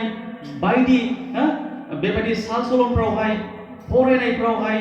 बुद्धिफ्रावहाय जायासो अल इन अल जों मोनसे आलु ने आलु आलुआलायनो भाजाबो जाजायो बाथोनबो जाजायो ना जहलबो जाजायो जों जाया एभ्रिथिं अल इन अल बेबायदियासो थांनानै थानो हानायनि नैबे मुगासै होननानै दिनै गोबां लिरगिरिफ्रा बुङो अब्ला जोङो बुंनायसै केरियार दाफुंनांगौआ जों बयनिबो मोनफा मोनफा बिबान ना केरियार दाफुंनांगौआ केरियार खालामनांगौआ गावनि जिउ राहा खालामनांगौआ थांनानै थानांगौनि राहा खालामनांगौआ जोंनि बयनिबो दानि लाइमोनफोरनि जोंनि फरायसुला फरायसुलिफोरनि जोंनि बयनिबो मा जागोन बियो मोनसे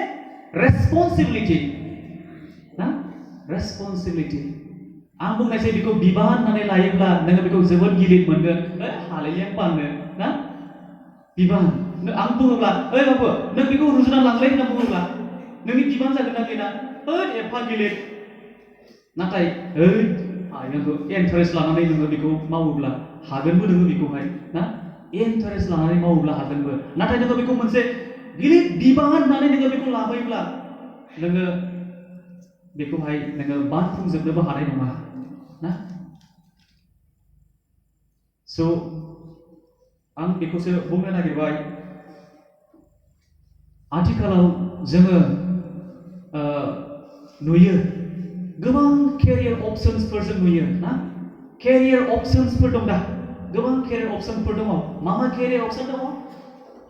नोङो जेब्ला नोङो क्लास 1 निफ्राय क्लास 10 सिम नोङो जेब्ला फरायबाय बेहायथ' नोङो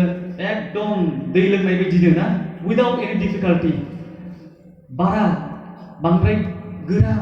नै बिदि लाइन दं नै बिदि लाइन दं नै बिदि लाइन दंखौथ' जों मोनला ना नै ओरै थाङोब्ला बिदि जाहैनो हायो डक्टर जाहैनो हायो नै ओरै थाङोब्ला इन्जिनियार जाहैनो हायो ना जोङो साइन्सआवहाय जोङो फिजिक्स केमिस्ट्रि ना मेथामेटिक्स लायोब्ला जोङो इन्जिनियार जाहैनो हायो नोङो जेब्ला हायार सेकेन्डारियावहाय नोङो जेब्ला फिजिक्स केमिस्ट्रि मेथामेटिक्सखौ नोङो गावखौ मोजां खालामबाय आरो मोजां खालामनानै जेब्ला नोङो क्लास 12 खौ नोङो पास खालामबाय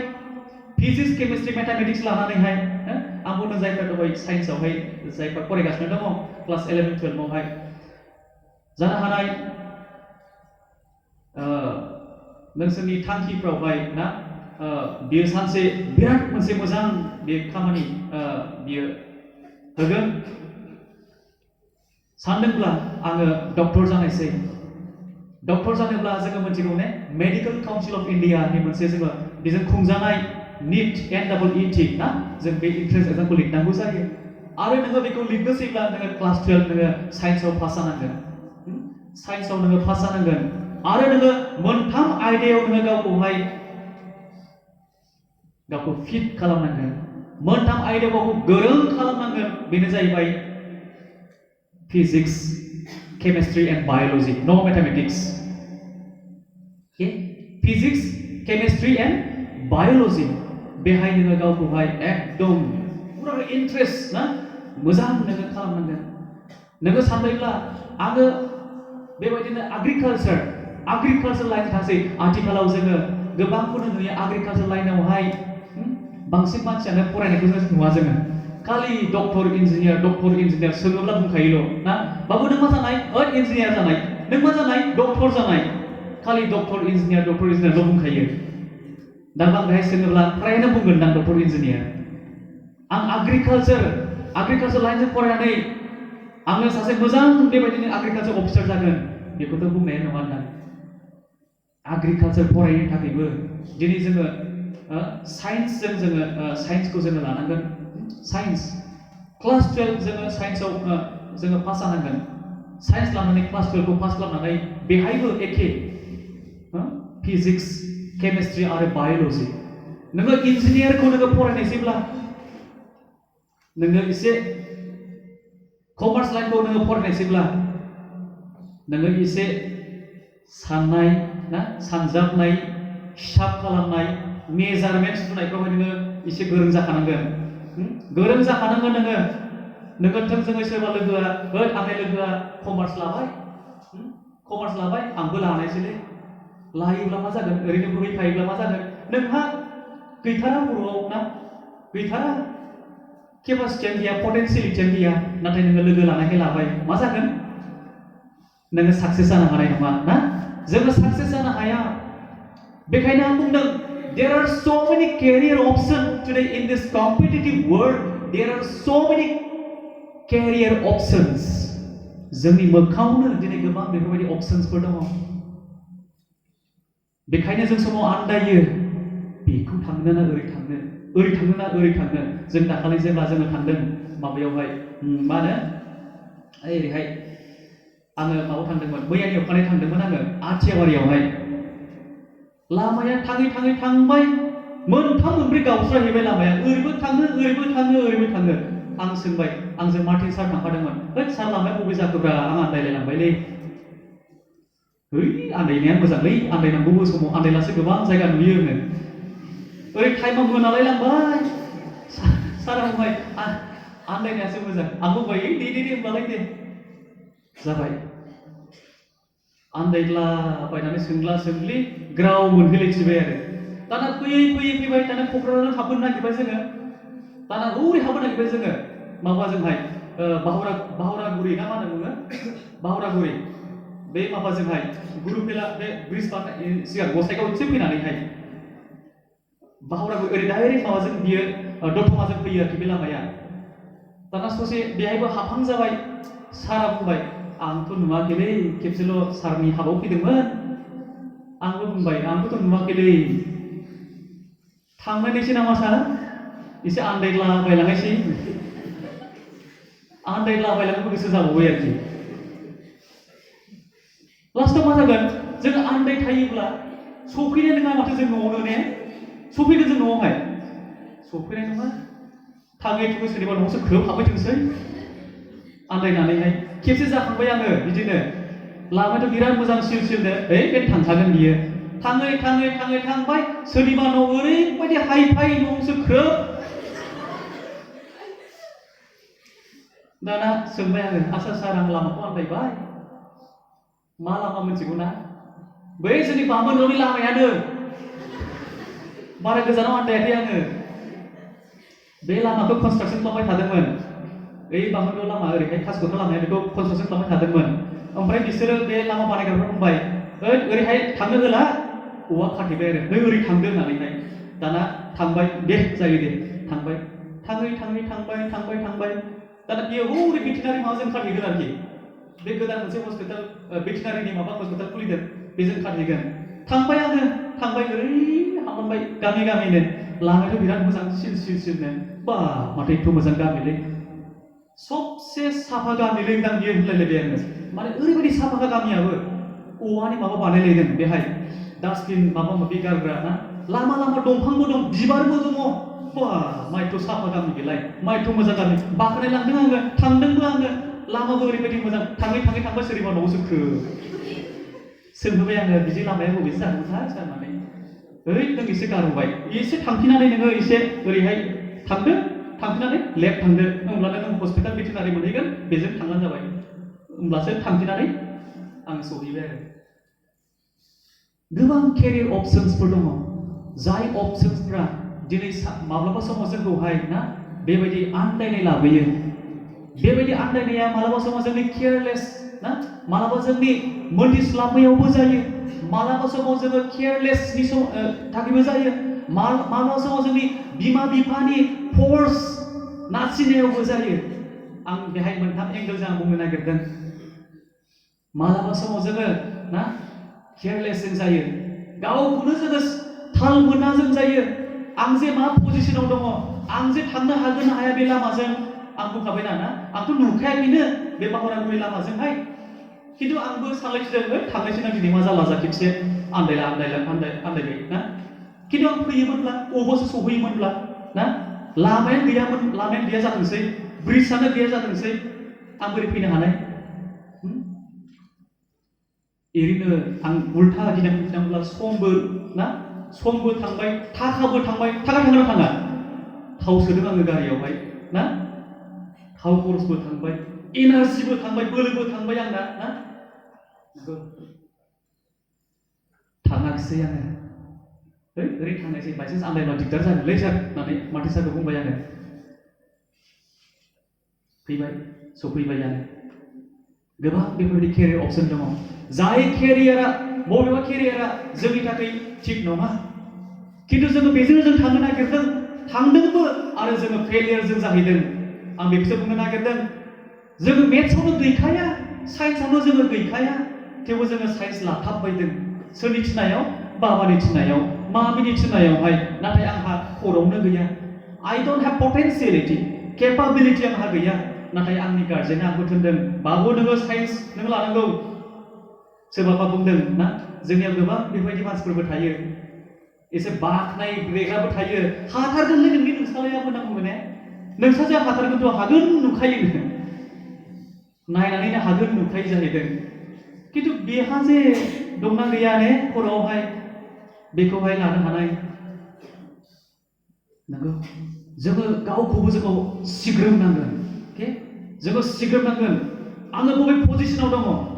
वेर आइ एम आङो थोंजों बे पार्टिकुलार डिग्रिखौहाय आङो लाफुंनानैहाय आङो जिबनाव साक्सेस खालामनो हागोन जों गावखौबो जों सिग्रोनांगोन बेखायनोथ' दिनै गोबां टाउन सहरफ्राव गिदिर गिदिर ना जायगाफ्रावहाय दिनैहाय बेफोरबायदि मोनसे केरियार काउन्सिलिं मटिभेसन प्रग्रामखौ लायो जाय प्रग्रामफ्रावहाय बिमा बिफाफ्रा गावनि फिसानि थाखायहाय बेफोरबायदि खस्थ'खौ खालामो दिनैबो खस्थ' खालामदों जोंनि बिमा बिफाफ्रा ना फुङावनो थिनहरदों ना बाहाय बाबु बिदि प्रग्राम दङ 1 नं गुरि जाहार बापटिस्ट चार्चआवहाय थांद' सारजों थांद' बुंना बुङाखै बुंदों दा थांद' थिनहरदों मानो थिनहरदों मोनसे आसा मोनसे मिजिं मोनसे थांखिखौहाय दाफुंनायावहाय दिनै जोंनि बिमा बिफाफ्रा जोंखौहाय जोबोद बेबायदि मोनसे जोंखौहाय बेबायदि गोख्रों बेबायदि मोनसे माबा लायो ना बिबान लायो आङो सानफ्रोमबो फुङावहाय फिसाजोखौ स्कुलाव दोनफैयो स्कुल गलानो लोगो लानानै थाङो बेलासि जायोब्ला दसे सम होबाय आङो ना दसे सम होबाय जेब्ला आङो क्लास जोब्बाय थांबाय आङो दसे सम होबाय एसे फोरोंबाय नंगौ जोङो बेफोरबायदिनो जुदि जोङो केरियारखौ जोङो बेबायदि मोजाङै जोङो मावफुंनो जुदि जोङो लाबायब्ला बेबायदि थांखिफोरखौ लाबायब्ला अब्ला जोङो इसोरनो जोङो गावखौ जों होदो इसोरनो जोङो गथायदो बेखायनो आं मोनसे बाइबेल सिदा फरायनो सानबाय बोसोन बिजाब 3 अध्याय 6 पद बोसोन बिजाब 3 अध्याय 6 पद बाहाय बुंदों नोङो जि थांखिखौ सायख'बाय नोङो फोरबोखौ गोसोखांनानै मावदो नोङो जि थांखिखौ नोङो लाबाय नोङो जि खामानिखौ नोङो मावनो हास्थायबाय नोङो फोरबोखौ गोसोखांनानै नोङो मावदो अब्लानो मा जागोन अब्लानो बियो नोंखौ हेफाजाब होगोन आरो नोंथारगौ लामाखौ बियो जोंनो दिन्थिगोन जोङो आन्दायोना समावहाय आन्दायो जेब्ला आङो साख्रिनि थाखाय आं जेब्ला खारदोंमोन आङो आन्दायदों आंनि खाफालाव बेबायदि मोनसे चेलेन्ज बेबायदि मोनसे समा फैदोंमोन जाय समाव आङो हागोन हाया जादोंमोन मोनसे जाहैबाय फाइनान्सियेल प्रब्लेमनि थाखायहाय ओरै थांलाय फैलाय सम होनो हाया मालाबा समावहाय थाखा फैसा गैया बेफोरबायदिनि थाखायहाय आङो गोबां समावहाय गावखौहाय हागोन हाया मोनदोंमोन आङो जेब्लायबो आङो इसोरनियाव प्रार्थना खालामदों आङो डक्टर पल दिनाकरनो जेब्लायबो आङो प्रेयार रिक्वेस्ट खालामदों आङो गोबां बेबायदिनो गोबां बिश्वासी मानसिफोरखौ ना बेबायदि प्रार्थना अनुरोध आङो रिक्वेस्ट खालामदों आमाय लरेनो आं जेब्लायबो आङो लिरनानै हरदों आमाय आंनि थाखाय प्रार्थना खालामदो जेब्लायबो आङो ना बेबायदि प्रार्थना रिक्वेस्ट खालामदों सार प्रसन्नजित ना आरो सारनि ब्रादार ना सारनोबो आङो लिरनानै हरदों लानानै थांदों न'आवहाय सार आंनि थाखाय प्रार्थना खालामदों आं साख्रिनि थाखाय खारदों बिदि जादों आंहा गोबां प्रब्लेम जाबाय अनानै आंनि थाखाय प्रार्थना खालामदों गमामायैनो इसोरा आंनो लामाखौ दिन्थिदों जि एक्सपार्टफ्रा मोनफ्रोमबो एंगोलनिफ्राय सोङो कुइसनफोरखौ ना इसोरा आंनोहाय बेफोरबायदि फिननायखौ होनो थाखाय इसोरा आंनि खुगाखौ खेवनानै होदों जायखौ आङो बुंनोनो हाथावामोन बेखौ आं बुंनो हादों जाया आंनि खर'आवनो गैयामोन बेफोरबायदि गियानखौ इसोरा आंनो होदों बेखायनोथ' बुंदों दा जेरेमाया चैप्टार 33 verse 3 आवहाय ना जेरेमायानि 33 or 18 पदआव बुंदों बेखायनोथ' call unto me and I will answer you खादों ना and I will tell you great and hidden things थाखोमानाय बिसयफोरखौबो आं नोंसोरनो खोन्थागोन नंगौ जेसेखि दिनै केरियार अपसनफोर जोंनियाव फैया मानो जोङो इसोरनियाव थानानै जोङो इसोरनियाव जों गावखौ गथायनानै इसोरनि बोरजों जोङो दैदेनजायोब्लानो इसोरा जोंखौ मोनफ्रोमबो लामायाव बियो जोंखौ दैदेनगोन आरो जोंनो बेबायदि गोथों लामाखौ इसोरा जोंनो दिन्थिगोन इसोरा जोंखौ आन्दायहोनाय नङा बुंदों दा ने इसोरा गावखौ फोथायग्रा साफ्रोमखौबो बियो मा खालामनाय नङा होननानै बुंदोंमोनलाय बाइबेलाव लानजाय खालामनाय नङानो लाजि होनाय नङानो जोंखौ मा खालामगोन जोंखौ खर'सो खालामगोन खर' ना खर'आव मा थायो ब्रेन थायो साननो हानाया बय दङ खर'आव दङ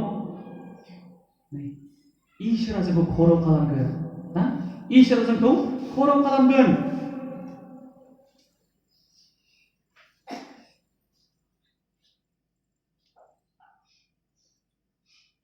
आं मोनसे कुइसन सोंनो सानबाय स्पेशली क्लास 11 जायफ्रा दायो क्लास 11 आव फरायदों आं दा डिग्रीखौबो सोंगोन क्लास 11 आव जायफ्रा दायो फरायगासिनो दङ अनानै दसे गसंबावदो दे क्लास 11 आव फरायनायफ्रा क्लास 11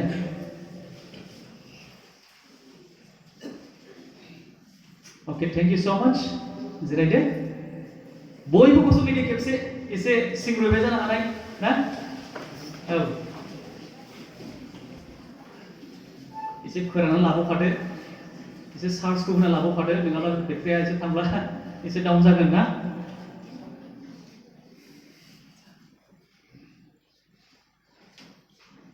जाबाय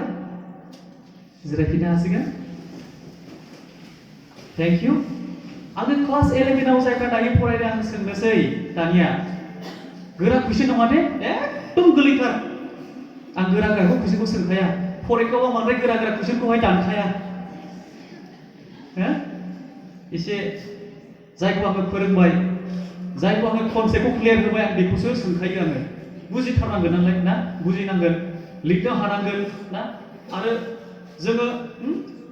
मोनफ्रोमबो बिषयखौ जोङो क्लियार जों जानांखागोन ना क्लियार जानांखागोन मावबा दाउट थादोंब्ला बे दाउटआनो जोंखौ हमथाखागोन ना बेखायनो आङो सोंखायो जेब्लायबो आरो आं दाउटफोरखौ क्लियार खालामनानै होनो नागिरो जेब्ला नोंसोरो कलेजाव फरायदों बेंटल कलेजाव फरायनाय दं ना क्लास 11 आवहाय टुक्राझाराव दङ जेडि उइलियामाव दङ ना जेडि उइलियामाव जोंहा दङ क्लास 11 12 जोंहा गोदानहै खुलिबाय खस्थ' नोंसोरो आन्दायहैदोंना आन्दायहैयाखै जेब्ला मेट्रिक पास जाबाय जेब्ला कलेजाव थांजेनबाय बेहाय गोदान मोननै साबजेक्ट गावस्रानाय मोनहैना मोनहैयाखै साइन्सबो खोनादों ओमफ्राय आर्ट्सबो खोनादों ओमफ्राय कमार्सबो खोनादों खोनाहैयाखै खोनाहैदों दा सोरबा मा जादों आर्ट्सआवथ' हिउज जाखाबाय स्टुडेन्टआ देग्लायथ' COVID-19 नि गेजेरजोंहाय ना पेन्डेमिकनि थाखायहाय मा जाबाय स्टुडेन्टफ्रा बाहेरायाव थाङाखिसै जोंनियाबो लाथ'लायनो हायाखै ना हिउज स्टुडेन्ट मा जाबाय सोरबा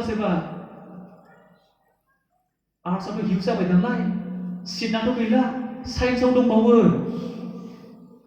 दंबावोखाय ओइ मा जाला साइन्सखौ लाखानायसै आङो नै सिटल' मोनथारथोंसै फरायनोल' मोनथारखाथोंसै नाथाय हाहैनाय ना हाहैया बिदिबो गिनायबो दङ सासे बिफाया आंखौ लोगो लाहैदों अननानै रायलायना होदो सिटखौ मोनथारथोंसै आर्ट्सआवनो होननानै दाना रायलायबायबो सारजोंहाय साराथ' बुंबाय हानायखिनिखौ लाखाबाय हायिखौथ' आरो बहा लानो हाबावनो खारन बेहाय जिरायनायनिबो जोङो जायगा होनो हानाय नङा आरो गोबांद्राय जायोब्ला ना मा जागोन गोबांद्राय जायोब्ला बाथ्राखौनो खोनाहैनायबो नङा लासिम अब्ला बे गथ'नि खर'आवलाय माथो हाबनाय ना माथो रोंनाय बेलाय नै सारखौ बहुद रिक्वेस्ट खालामदोंमोन आं हायोब्ला लादो सार होननानैहाय जोंनिनो जायगानिथ' हालानो हालिनानैलाय माथो खालामबावनाय फिफाया बुंबाय गथ'आथ' साइन्सनि नङामोन आर्ट्सनिसोमोन मेथ्सआव बारा हायामोन खोमा फिफाया मिथिखागौ ना दे लाथोंसै साइन्सआव लाथोंसै मा जायो जाथोंसै मा जायो जाथोंसै बिनि भबिष्यतआ मा जाहैगोन बिनि फिउचारा मा जाहैगोन बियो जुदि साइन्सनि नङाब्ला आं साइन्सनि नंखाया बेखायनो आं साइन्स लाफायाखै आं दुगाबो बुंनानै लाया ना आं साइन्सनि नङिखायहाय ना आं साइन्स लाखायाखै आं खर'आवनो गैखायामोन मेथ्सआ ना आं जोबोद दुरबलखामोन माखासे मेजारमेन्ट सुनाय मानाय ना बेबायदि अंक सानजाब बेबायदि खालामनाय दानख'नाय बिदियावहाय आं बांद्राय एक्सपार्ट नंखायामोन आं आर्ट्सनिखाय आं आर्ट्स लाइनाव थांखाबाय दा आं आर्ट्सनिखायहाय आं दिनै प्रफेसारबो जानो हाबाय गोबां बेफोरबायदि समाव जोङो आन्दायहैयो ना आन्दायहैयाखै हो आं सोंनो नागिरनाया बेनो जेब्ला प्रथम क्लास 11आवहाय जेब्ला एडमिसन लाहैदों साइन्स लानांगौ जाखो ना आर्ट्स लानांगौ जाखो आंलाय ना कमार्सआव लागारनोसै आंलाय जादों जायाखै जोंनि डिग्रियाव मा जादों मिथिबाय ओरैबायदि जाबाय बर' subject education subject political subject लाथ्र'नो हाले एडमिसना माखासे साबजेक्टनावहाय गैया जेराव लोगो लादों बेयाव थांदों जेराव सासे लोगोआ बुंदों मोजांलै बे साबजेक्टआ बिराद मोजां थांदों स्कपखौ जों नायाखै ना जोङो एरियाखौ जों नाहरनाखै बे जे बेसेबां एरिया कभार खालामो बेसेबां जे स्कप इम्परटेन्ट दङ बेखौ लायोब्ला नोङो जे मोजाङै नोङो बे साबजेक्टजों नोङो गसंनानै थानो हागोन नोंनि केरियारखौ नोङो साक्सेसफुल खालामनो हागोन बेखौ नाहराखै जेराव लोगोआ थांदों बेयावनो थांदों जेराव गोबां थांदों बेयावनो थांदों सोरगोआव थांनायाबो बिदिनो दाना गोबां मानसिया दिनैहाय गोबां जोंसो थांदों नाथाय गुसेबजोंहाय जेराव खम थांदों बेखौ नागारनो नागिरदों जेरावहाय हिउज कैंडिडेट बेहाय पस्टा मोननैल' बोरैथो मोननाय ना आरो जोङो मिथिगौ गभर्नमेन्टआ आथिखाल मुगायाव बयनोबो साख्रि होनो हाया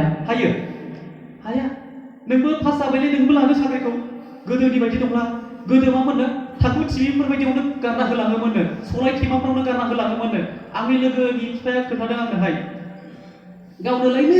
माबा सादा थेमा माबायावनो एपइन्टमेन्ट लेटारखौ गारना होलांदोंमोननो आंनि सासे लोगो काइला सेट्रिनि बिफा नायबायनो बियो माबासो एपइन्टमेन्ट लेटार साख्रिखौसो मावो नै साख्रिखौसो मावनो बायोमोन बै समावहाय ना माबा सलाय थेमाफ्रावनो सोनानै एपइन्टमेन्टखौ गारना होलाङोमोननो लिंहरलायोमोननो ना फैदो होननानै बरायना लायलायोमोननो नाथाय दानि जुगाथ' बिदि नंलाना दानि जुगा बिदि नंला नोंखौ बरायना लांफैनाय नंला बे पार्टि लालायनानै लांफैनाय नङा नोंखौ ना दिनै जोंसो गावखौ फिट खालामनांगोन नोङो फिटब्ला दानि जुगाव गसंनानै थानांगौआ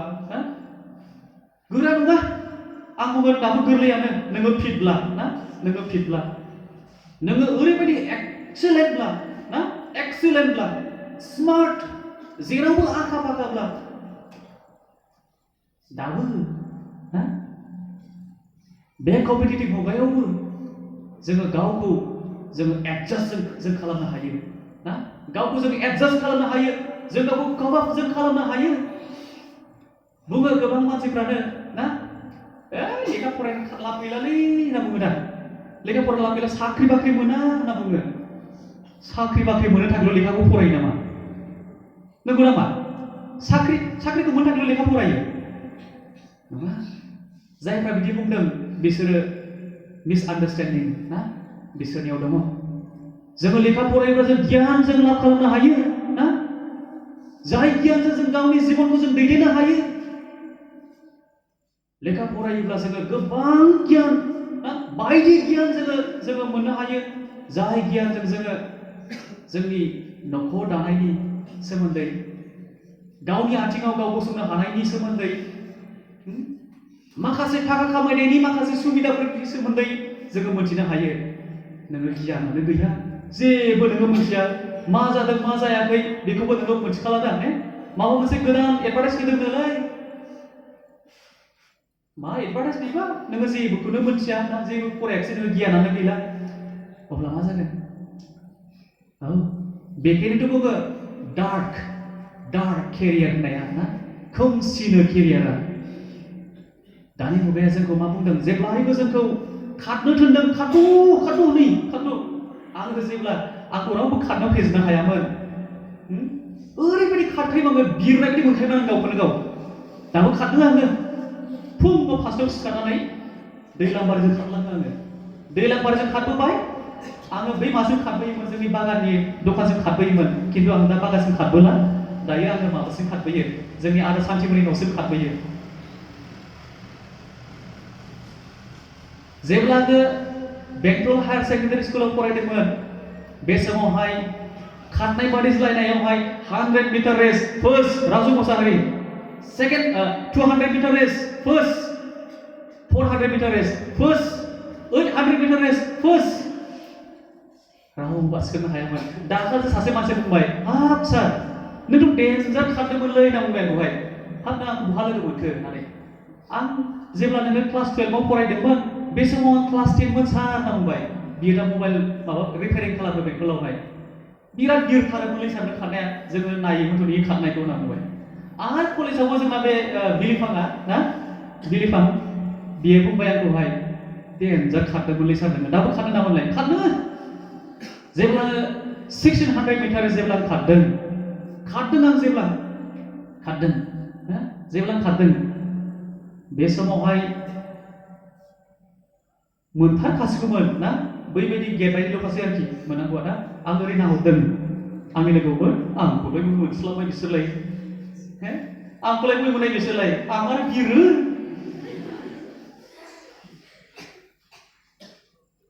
जोंना सार प्रिन्सिपालनि मेडाम मन्जुआ आंखौ बुंदों राजु उनाव नांगौ होदोंलै होनना बुंदों आंखौहाय मा उनाव नांगौ नोङो खारद' नोंनि लोगोआनो वान स्टेपल'खासैमोन आंखौ बासिगांनोहाय एकदम आगानसेल'खासैमोन आंखौ बासिगांनोहाय आं आरो सानलायसिदों दुगा लालायसिदों लाइट लालायसिदों आंखौलाय सोर बासिगांनो हानाय नाथाय हरैजों ओरै उनाव नाहरगौ मानि मा जाबाय ओरै मालाबा ओरै फैबाय आं ओरै नाहरदों ओरै फैबाय एसे आंखौ बासिगांसै नंगौ आङो जेब्ला एकदम बोलो होबाय आङो ना आं आफादावरिजों खारनाखै माजों खारदों आङो खारला आफादावरिजों खारनाङानो दे जेब्ला रानिं रेस खारनो कलेजफ्रावहाय आफादावरिया मिथिखागौ ना ओरै खारनाङानो नैबेजों खारनांगौ ओरैसो खारनांगौनो होमबालाय बिरखाबाय नोंखौ रावबो मोनखाला खारबाय आङो आफादावरिजों खारनाखिसै आङो एकदम गाज्लं खारबाय फार्स्ट मोनबावलायबाय जोङो समाव बिराद लाइट लायो ना लाया हाखायो इंलिससो हाखायो इडुकेसनसो बेलाय माबा लेडिस साबजेक्ट होनना बुंलायलाङो सोरबा सोरबा लेडिस साबजेक्टनि इडुकेसना आल्थुवा लायो बे आल्थुवा लानायानो जोंखौ मा खालामदों हमथादों नोंबो बोदों बे हमथादों ना हमथादों औ आल्थुवा लाजाया बे मुगाया आल्थुवा लाजानाय नङा नैबे कम्पिटिटिभ मुगायाव जोङो लाइट लानायनि बे मुगा नङा सिरियास जोङो नुखायो दा ना जायफ्रा साक्सेस जाबाय बिसोरखौ रिपर्टारफ्रा थांनानै सोंहैयो बाबु नोङो माबायदि फरायामोन खोन्थासाय बुंनायसै बिसोरो आङो बेबायदि कचिं लादों आं बिदि टिउसन लादों आङो 17 घन्टा फरायदों 17 घन्टाखानो जोङो फरायदों जोङो 2 घन्टासो फरायादां फरायो 2 घन्टा 1 घन्टा आधा घन्टा मालाबा समावहाय लेखा बोलाबाय फोरबो फरायबाय जाबायलै हाखासिगोन बिराद लाइट लायो हाखासिगोन आंहा मोनसे बेबायदि अयबास दङलाय हरसे फरायनायबो आंहा अयबास दङ हरसेबो फरायबाय आङो दाबो आङो गोबां आर्टिकेल लिरबाय थायो जोंहाथ' आरोबाव जोंहा रेंक दङ ना मोनफ्रोमबो साख्रियाव बेबायदि मोनसे प्रमोशन दङ नों बे प्रमोशनावहाय गावखौहाय एडजास्ट खालामलांनो थाखाय नोङो खामानि मावनांगोन नों मा खामानि मावनांगोन नोङो पाब्लिकेशन नों खालामनांगोन लेखा लिरनांगोन नोङो नेशनेल सेमिनार इन्टारनेशनेल सेमिनार नोङो बेबायदि सेमिनार खालामनांगोन सेमिनार गानांगोन नोङो रिपर्ट जर्नाल ना बेबायदि UGC जर्नालाव नोङो बेबायदि आर्टिकेल नोङो लिरनांगोन तो बेफोर गासैखौ लानानैसो दिनै जोङो स्टेज 1 स्टेज 2 स्टेज 3 जोङो बेफोरबायदि जोङो थांनो हायो मोनफ्रोमबो नोङो जि खामानिखौ नोङो मावनो लाबाय नोङो बेहाय नोङो सिनसियारलि मावख्रुबनायजों खस्थ' खालामनायजों इसोरनियाव गावखौ होनायजों जोङो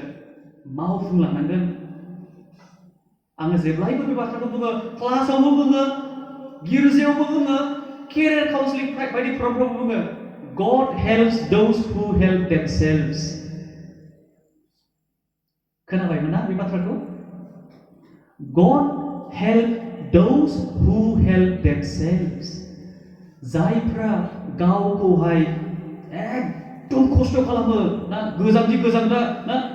मालाबा समावहाय जोङो एसे हाबा थाबावनोसै नामा कम्बल सिङावहाय गुदुंनो अलसिया जायोब्ला मा बुंदों बाइबेला अलसियाखौहाय अलसिया मानसिखौ मा बुंदों जानो थिनदों नामा मा बुंदों खुगा खाथेनो थिनदों आरो ओरैबायदि जों मेथाइयावबो खनो ना मोस्रोमनि हान्जायावबो थोनहरदों अलसियाखौहाय मोस्रोमनि हान्जायावबो थोनहरदों जों अलसिया जायोब्ला बिदि फिथाइखौ जोंनो मोनखायो ना मोना अलसियानि फिथाइखौ जों मोना मोनो नोङो मावख्रुबग्रा जायोब्ला बिनि फिथाइखौबो नोङो मोनजाखागोन गोदैनो ना जोबोद गोदै बे चकलेट पपिन्सफ्रालाय माथो पपिन्स चकलेटखौ मोनजाबाय पपिन्स मोनजायाखै बै समाव 10टा थायोमोन ना आङो जेब्ला जिडिआव फरायदोंमोन खालि आङो फैबाथाय बे आदै सुलेन दंमोन बियो बाइक दखान मोनसे गालामाल होयोमोन ना आंनि बेल' गासै फैसाथ' गैखाया थाइबाल' मोनखायो थाइबा 10 थाखा पपिन्सआथ' गोलावनो साखानो एकदम माने हाखानाय थायो आरोखि ना 10टा थाखायो थोखाबाय बेनो बेखौल' खासै आंनि आदै आंखौ नुबाय दे पपिन्स हरदो आदै पपिन्स लानो थांनोसै आरो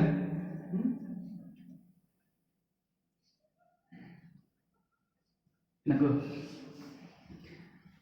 दिनै आं बिनि गेजेरजों आं बेखौ बुंनो नागिरदों ना जोङो अलसिया जों जानानै थायोब्ला ना अलसिया जानानै जों थायोब्ला जोङो जि लामाजों जों थांनांगौ जों जेराव जों सहैनांगौ जोंहा जे थांखि दङ आब्राहाम लिंकना बुंदोंमोन ना आङो आमेरिकानि प्रेसिडेन्ट जागोन बियो ओरैनो जिरायनानै थादों नामा ओरैनो जिरायनानै थानानै बियो प्रेसिडेन्ट जाहैनो हादों नामा खस्थ' खालामदों बेस्रा ना न'आवथ' गैखायानो जाहैबाय जोबोद खस्थ'खा लेखाफ्राबो सेकेन्ड हेन्ड आजिखालिथ' बुहुद सेकेन्ड हेन्ड लेखा मोनो ना सेकेन्ड हेन्ड तो मा खालामदों बियो स्ट्रीट लाइट्स जोंहाथ' दायो न'आवहाय लाइट दङ ना आराम दं जोंहा बिसना उन्दुग्राफ्राबोथ' गुसेब ना बिराद माने उन्दुब्ला सिखारनो बालायलायनाय आरोखि बेफोरबायदि मोजां दानि जोंनि बिमा बिफाफ्रा जोंखौ खस्थ' होआ फिसा उन्दुगोन रानि उन्दुगोन बेहाय बाबु उन्दुगोन ना मोजांखौनो बानायना होखायो फारलेंफ्राबो एकदम ना ओरैबायदि दामि होगोन थसकफ्राबो एकदम बेसेबांबा रोजा ना एकदम उन्दुलानो गोदोजोबलायनाय आरोखि मानसियानो एकदम माने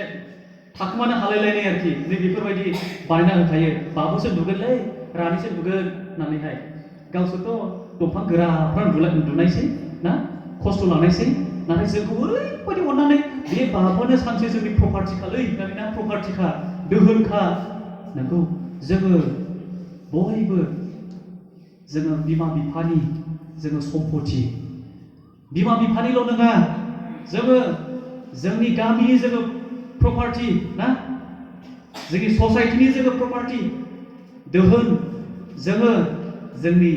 एसोसिएशननि दिनै जोङो प्रपार्टि बेखायसो दिनैहाय जोंनि सेन्ट्रेल इयुथना बे प्रग्रामखौ लादों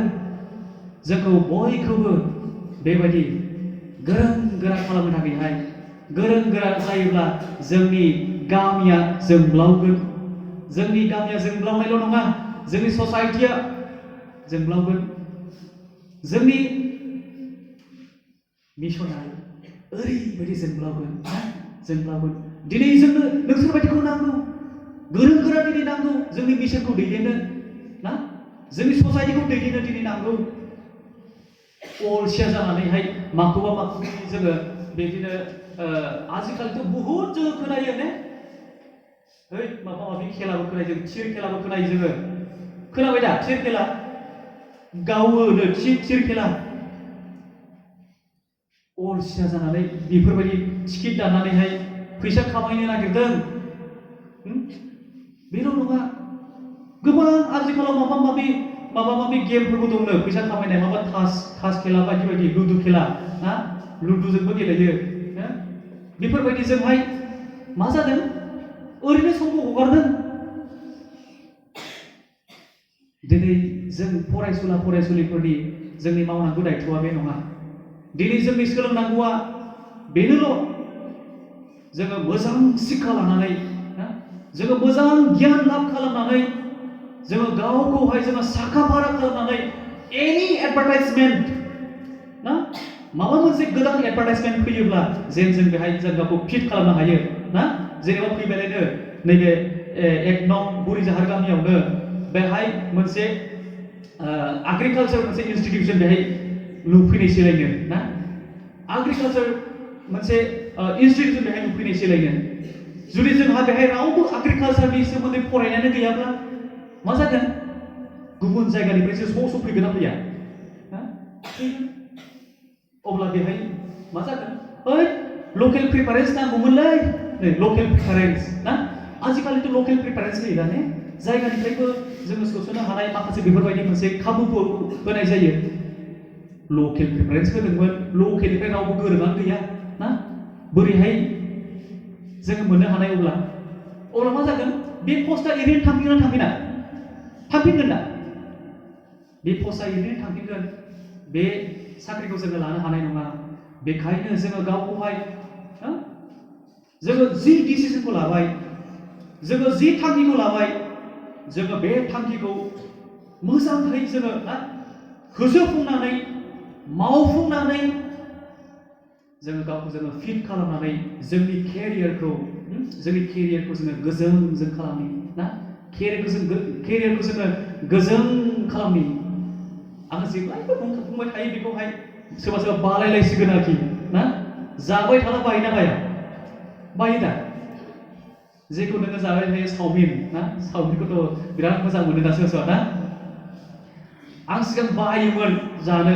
माबायदि बेलाय ना चावमिनखौ बायोमोन उनाव जादाव माबा थुफाबो थोला चावमिनबो थोलासो जाबाय दाना औ जाबाय थाला जों समाव माखौबा बायो ना आंबो बेखौ खोन्थाबाय थायोब्ला सोरबा बेखौनो बुंबाय थायो होनना बुंनायसै बानायसै सोरबा खोनासंनो आं बेखौसो बुंनो नागिरदों जोङो जि थांखिखौ जोङो लाबाय जों जेखौ जोङो मावनो लाबाय दायो जों बयबो जोङो फरायगासिनो दङ सोरबाबा क्लास 8 सोरबा क्लास 10 सोरबाबा क्लास 11 12 डिग्रीआव ना जिखिनि थाखोआवनो थाया मानो जिखिनि थाखोआवनो जोङो फराया मानो जोङो बेखौ जों खालामनांगोन ना जों बेखौ जोङो खालामनांगोन बेनो जाहैबाय जोङो जोंनि फोरोंगुरुफोरनि खोथाफोराव ना जों जेब्लायबो जों बेहाय जों खालामनांगोन ना बिसोरनि खोथाफोरखौ जोङो जेब्लायबो जों खोनासंनानै जोङो बिसोरनि बुंनायफोर बायदि जोङो सोलिनि जोंनि दैदेनगिरिफोरा जोंखौ माबायदि हास्थायदों माबायदि जाजानो लुबैदों बिसोर जोंखौ माबायदि बानजायदों जोङो बिसोरनि बुंनायफोरखौ जोङो लानांगोन जोङो बिमा बिफानि सिगाङाव जोङो जेब्लायबो जों गावखौ जोङो होनांगोन। जोङो बुङोब्ला बाबु थांद' लेखा फरायद' होद आं फरायालै बुङो ना ने? होद आं फराया। बाबु टाइम जाबायथ' नोंना नै क्लासाव थांनांसिगौ। होद आं दिनै थांलालै। थांलालै होनखाबाय। बिमा बिफाखौ मानियाखिसै। आं जेब्लायबो खोन्थायो सुनिल मुंनि सासे व्यक्तिनि जिउ खौरांखौ। सुनिल खोनाखाबाय ना? खोनाबाय दा? खोनाबायना खोनायाखै? खोनायाखै? सुनिला सासे बेबो गोरिब न'खराव जोनोम मोननाय सासे व्यक्तिमोन ना? गोरिब न'खराव जोनोम मोननाय सासे लाइमोन सेंग्रामोन। दा बे सुनिलखौहाय सानसेखालि बिनि बिमाया मा बुंदोंमोननो? बाबु जोंनि बिमा-बिफाफ्रा बुङो ना, नों मोजां पास खालामसाय नोंखौ स्कुटि होगोन आं। मोजां पास खालामसाय नोंनोहाय बाइक बायना होगोन आं। जोंनि गार्जेनफ्रा मालाबा समावहाय ना हाखाया होनोथ' ना होनोथ' हाखाया, खिन्थु मा बुङो रिजाल्टआव मोजां जाथोंसै, मोजां पास जाथारथोंसै होननानै जोंखौहाय ना, खारन जोंनि भबिष्यतखौ सिन्था खालामो जोंनि बिमा-बिफाफ्रा ना, जोंखौ मोजां जाजानो लुबैयो, जोंखौ सानसे गोरों जाजानो ना गोरों गोरा जाजानो जोंनि बिमा-बिफाफ्रा लुबैयो। जेन जों सानसे जों गाव गावनि आथिङावनो जोङो गसंनो हायो, नैबेखौ जोंनि बिमा-बिफाफ्रा लुबैयो। जोंनि बिमाफोरा दुखु मोनो जेब्ला जोङो खुथाब सोरनावबा हाग्रा गय बिफां बारियाव ना हाग्रा एवोब्ला, ट्रेक्टरावहाय अन्थाइ थिखोयोब्ला, बाला बेलसा नानोब्ला दुखु मोनगोन ना मोना जोंनि बिमा-बिफाफ्रा? बै समाव आं बानजायखादोंमोनलै बाबुखौ लेखा मोजां फराय ना, लायाखिसैब्रा बियो, दाना नै बिराद खस्थ' खालामनांबाय बुङो ना ने? जोंनि बिमा-बिफाफ्रा बुङो। सुनिल मुंनि सासे बे व्यक्तिखौबो बुंदोंमोन बिमाया, बाबु नोङो हायार सेकेन्डारिखौ नों मोजां पास खालामसाय, नोङो माबा मोनसे पुरस्कार बाइक होगोन होनाखै ने, स्कुटि होगोन होनना बुङाखै, नोङो मोनसे मोजां पुरस्कार होगोन होनना बुंदोंमोन, पुरस्कार बान्था होगोन। नंगौ बियो सासे स्टुडियास, गोसो होनानै बियो फरायग्रा सासे व्यक्तिखामोन। फरायबायबो बियो गोसो होनानै, लिरबायबो एग्जामखौ हायार सेकेन्डारिखौहाय साइन्सआवहाय फार्स्ट डिभिजन मोनबाय। न'खराव रंजानाय सफैबाय, व्यक्तिया गावबो सुनिलाबो ओरैबायदि रंजाबाय। आं जेरैबायदि पास जानानै खुसिजों साइकेलखौ हाब्राव-ज्राव लाइफिनो जोबोद खस्थ' मोन्दोंमोन। सुनिला जानो हागौ बिदि खालामाखिसै बियो। खुसि जानानै बियो बुंबाय आयै रंजाफैबायनो। फिफायाथ' बिदिनोसै, न'खरखौ जेबो सिन्था खालामानो बेबायदिमोन। माखासे जोंहा बिफाफोर थायो, माखासे जोंहा गार्जेनफोर थायो, जाय गार्जेनफ्रा न'खरनि जौगानायनि थाखाय जेबो सिन्ताखौनो खालामा, फिसा-फिसौनि सोलोंथाइनि थाखाय जेबो सिन्ताखौनो खालामा, बेफोरबायदिबो जोंहा थायो। आं दा बुंनांगोन बेफोरनि गेजेरावहायबो जोंहा मा दायथ' दङ? टाइमा बहुद गोबावानो जाबाय आरो आंहा दाबो आदायानो थाङाखै। आं एसे थाब बुंनानै फोजोबगोन। जोंहा ब्रेकबो दंमोनदां, आं ब्रेकखौ होनाय नंला होनदां, आं खेबसे फोजोबखानोसै, आधा घन्टासो लानानै आं फोजोबनायसै। आधा घन्टाया बारा जानाय नङा ना? बारा जागोन नामा? दे जों दा गेजेराव आधा जों दसे गसंबावगोन, नांगौब्ला जोङो जिरायलाय गसंलाय खालामबाय थागोन।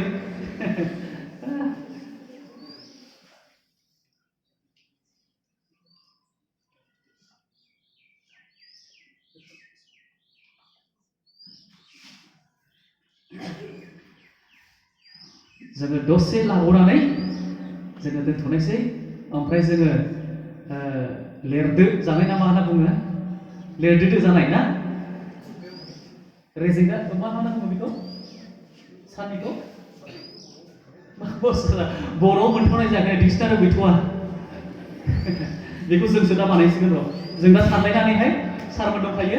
मा बुंजागोन साननि जानायखौ जों बेखौ दा बुंनायसै। जोङो एसे थुमनानै लाग्रोनायसै दा ना,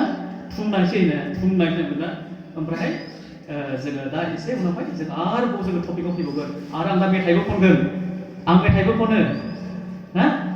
आं दा मेथाइबो खनगोन दे। आं जोबोद मेथाइ खननो मोजां मोनो, नाथाय गाराङाथ' बिदिखासै, मैसोनिखासै, खिन्थु आङो मोजां मोनो मेथाइ खननो, दा खनगोन आं मेथाइ। आं दसे बुंनानै आं दोनथ'नो सानबाय। दा बे सुनिलनि काहानिखौ आं बुंनानै दोनथ'नोसै, ओमफ्राय जोङो दाहाय मेन टपिक माखासे स्किल्सनि सोमोन्दै आं बुंनानै दाहाय दोनथ'नोसै दे। थ' सुनिला बिमानाव बुंबाय, आयै आंना रिजाल्टआ नै नायफैद'। नायबाय बिमायाबो जोबोद खुसि जाबाय, हाबाब फिसा साबायस बिराद मोजां रिजाल्ट खालामबाय नोङो दायो नोङो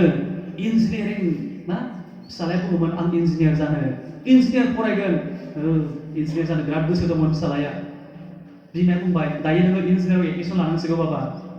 अननायजों बुंखाबाय बाबा होनलायखाबाय ना बुंबाय आयै नोंथ' बुंदोंमोन ना मा बुंदोंमोन आंलाय नोंथ' आंनो पुरस्कार होनो नागिरदोंमोन बान्था होनो नागिरदोंमोन बहाथो बान्थायालाय हरदो बिमाया बुंबाय बाबु फैसा गैथ'वा नोंहा एडमिसन खालामनांगौ ना नोंहा एडमिसन खालामनांगौ फैसा गैथ'वा मानियाखिसै सुनिला आं नांखागौ आं मानिया नांगौ आं फरायखाला नै फरायलासो होनबायसो दाना बिमाया बिराद बिनि सायावनो थांखि दङ मिजिं दङ आंनि फिसालाया सानसे गिदिर इन्जिनियार जानानै ना गावनि आथिङाव गाव गसंनो हानाय जानांगोन जोंनि न'खरखौ मोजाङै बेंनो हानाय जानांगोन बिफायाथ' सेरखमखासै ना फिसालाजोंनो जों दैदेनजानोसै बहुद गिदिर मोनसे आसा दङ मिजिं दं नंगौ जों बयनिबो सायाव जोंनि बिमाफोरा गिदिर थांखि दङ मिजिं दङ ना बेखायनोथ' जोंखौ मोनथिस्लाब होआलासे खस्थ' मावनानै सिफुं जिखावलायनाय गस्ला गाननानै सान्दुं हाया हाया अखा हाया हाया ना दाय दाय ना गारि होनानै मोसौ होनानै जि मोनो एसे एनै बेजोंनो जोंखौहाय सापर्ट खालामगासिनो दङ नाथाय जोङो मोनथियाखै जोंनि बिफाया जे बेसे खस्थ' खालामनांदों जोंनि बिमाया जे बेसेसे मोदै फुगारनांदों जे माखौबा समाव हायाबो जादों नाथाय बेखौबो रुजुननांदों जायो दाना आं नुदों आंनि आइनि काहिनिखौ जेब्ला आङो जेडिनिफ्रायहाय जेब्ला आंखौ 2 मास नायफैयाखै आंनि आइया हस्टेलाव सानफ्रामबो बे जोंनि मिसन जानाय दंफां गिदिर दङ ना बे दंफां गिदिराव बिस्थिबारबाथाय सानफ्रामबो थाफैयो आङो आइया दिनै नायफैगोनदां आंखौहाय लादु लाबोगोनदां खाजि संनानै लाबोगोनदां नेफैयो बेलासि जाबाय गैयालै दिनैबो फैयाखिसै थांफिनलायबाय हस्टेलाव आरो बिदिनो दिनै फैनो हागौलै आइया गोबाव जाबायथ' मास मोननै जाबायथ' फैनो हागौ गैया दिनैबो गैया गाबोनबो गैया थाङै थाङै मास मोननै जाबाय फैया थाव बायनो फैसा गैला क्रिम बायनो फैसा गैला कलगेट बायनो फैसा गैला मालाबा समाव लोगोफोरनिखौ फुनबाय ना बेबायदि खस्थ' जेब्लाबो हमथानो हायाखिसै आं खारलांखानायसै दिनै हस्टेलबो खारलांखानायसै न'आवहाय नायफैबायाबो ना दुखुजोंहाय बे समाव लामायाथ' बिराद गाज्रिमोन थुक्राझार लामाया ना हाब्रु गोदोजोबलायखायो ओरैबायदि गारि साखा गोथौ गोथौ गोदोलायखायो ना बेबायदिमोन जोंना बे थुक्राझार लामाया ओरैहाय बेंटल टु थुक्राझारा बे लिक खारलांबाय आङो थांबाय थांनानै नुहैबाय न'आव रावबो गैया आयै गाबज्रिहैबाय न'आव रावबो गैया बहा थांखो आइयालाय न' खाथिनि थांनो सोंबाय आइयाबो थांदों ओइ नोमाया माइ खामला मावहैदों बबाव गायहैदों ओइ बैसोनाव थांबाय आङो लामा लामा थांबाय थांनानै नुहैबाय रावबो गैया फोथार बारियाव आइ हारसिंनो ओरैबायदि दुंख्रावनाय सान्दुं हाया गावस्राजोबदों गरमजों गुदुंजों आइया हारसिङैनो बियो माइ थुबाय थादों गायबाय थादों आं गोजाननिफ्राय गाबज्रिदों आयै गाबज्रिदों खोनायाखै आइया गोजानखाय गाबज्रिहरदों आङो आइया फैयाखै आं थांदों आइनि खाथियाव जेब्ला आं थांदों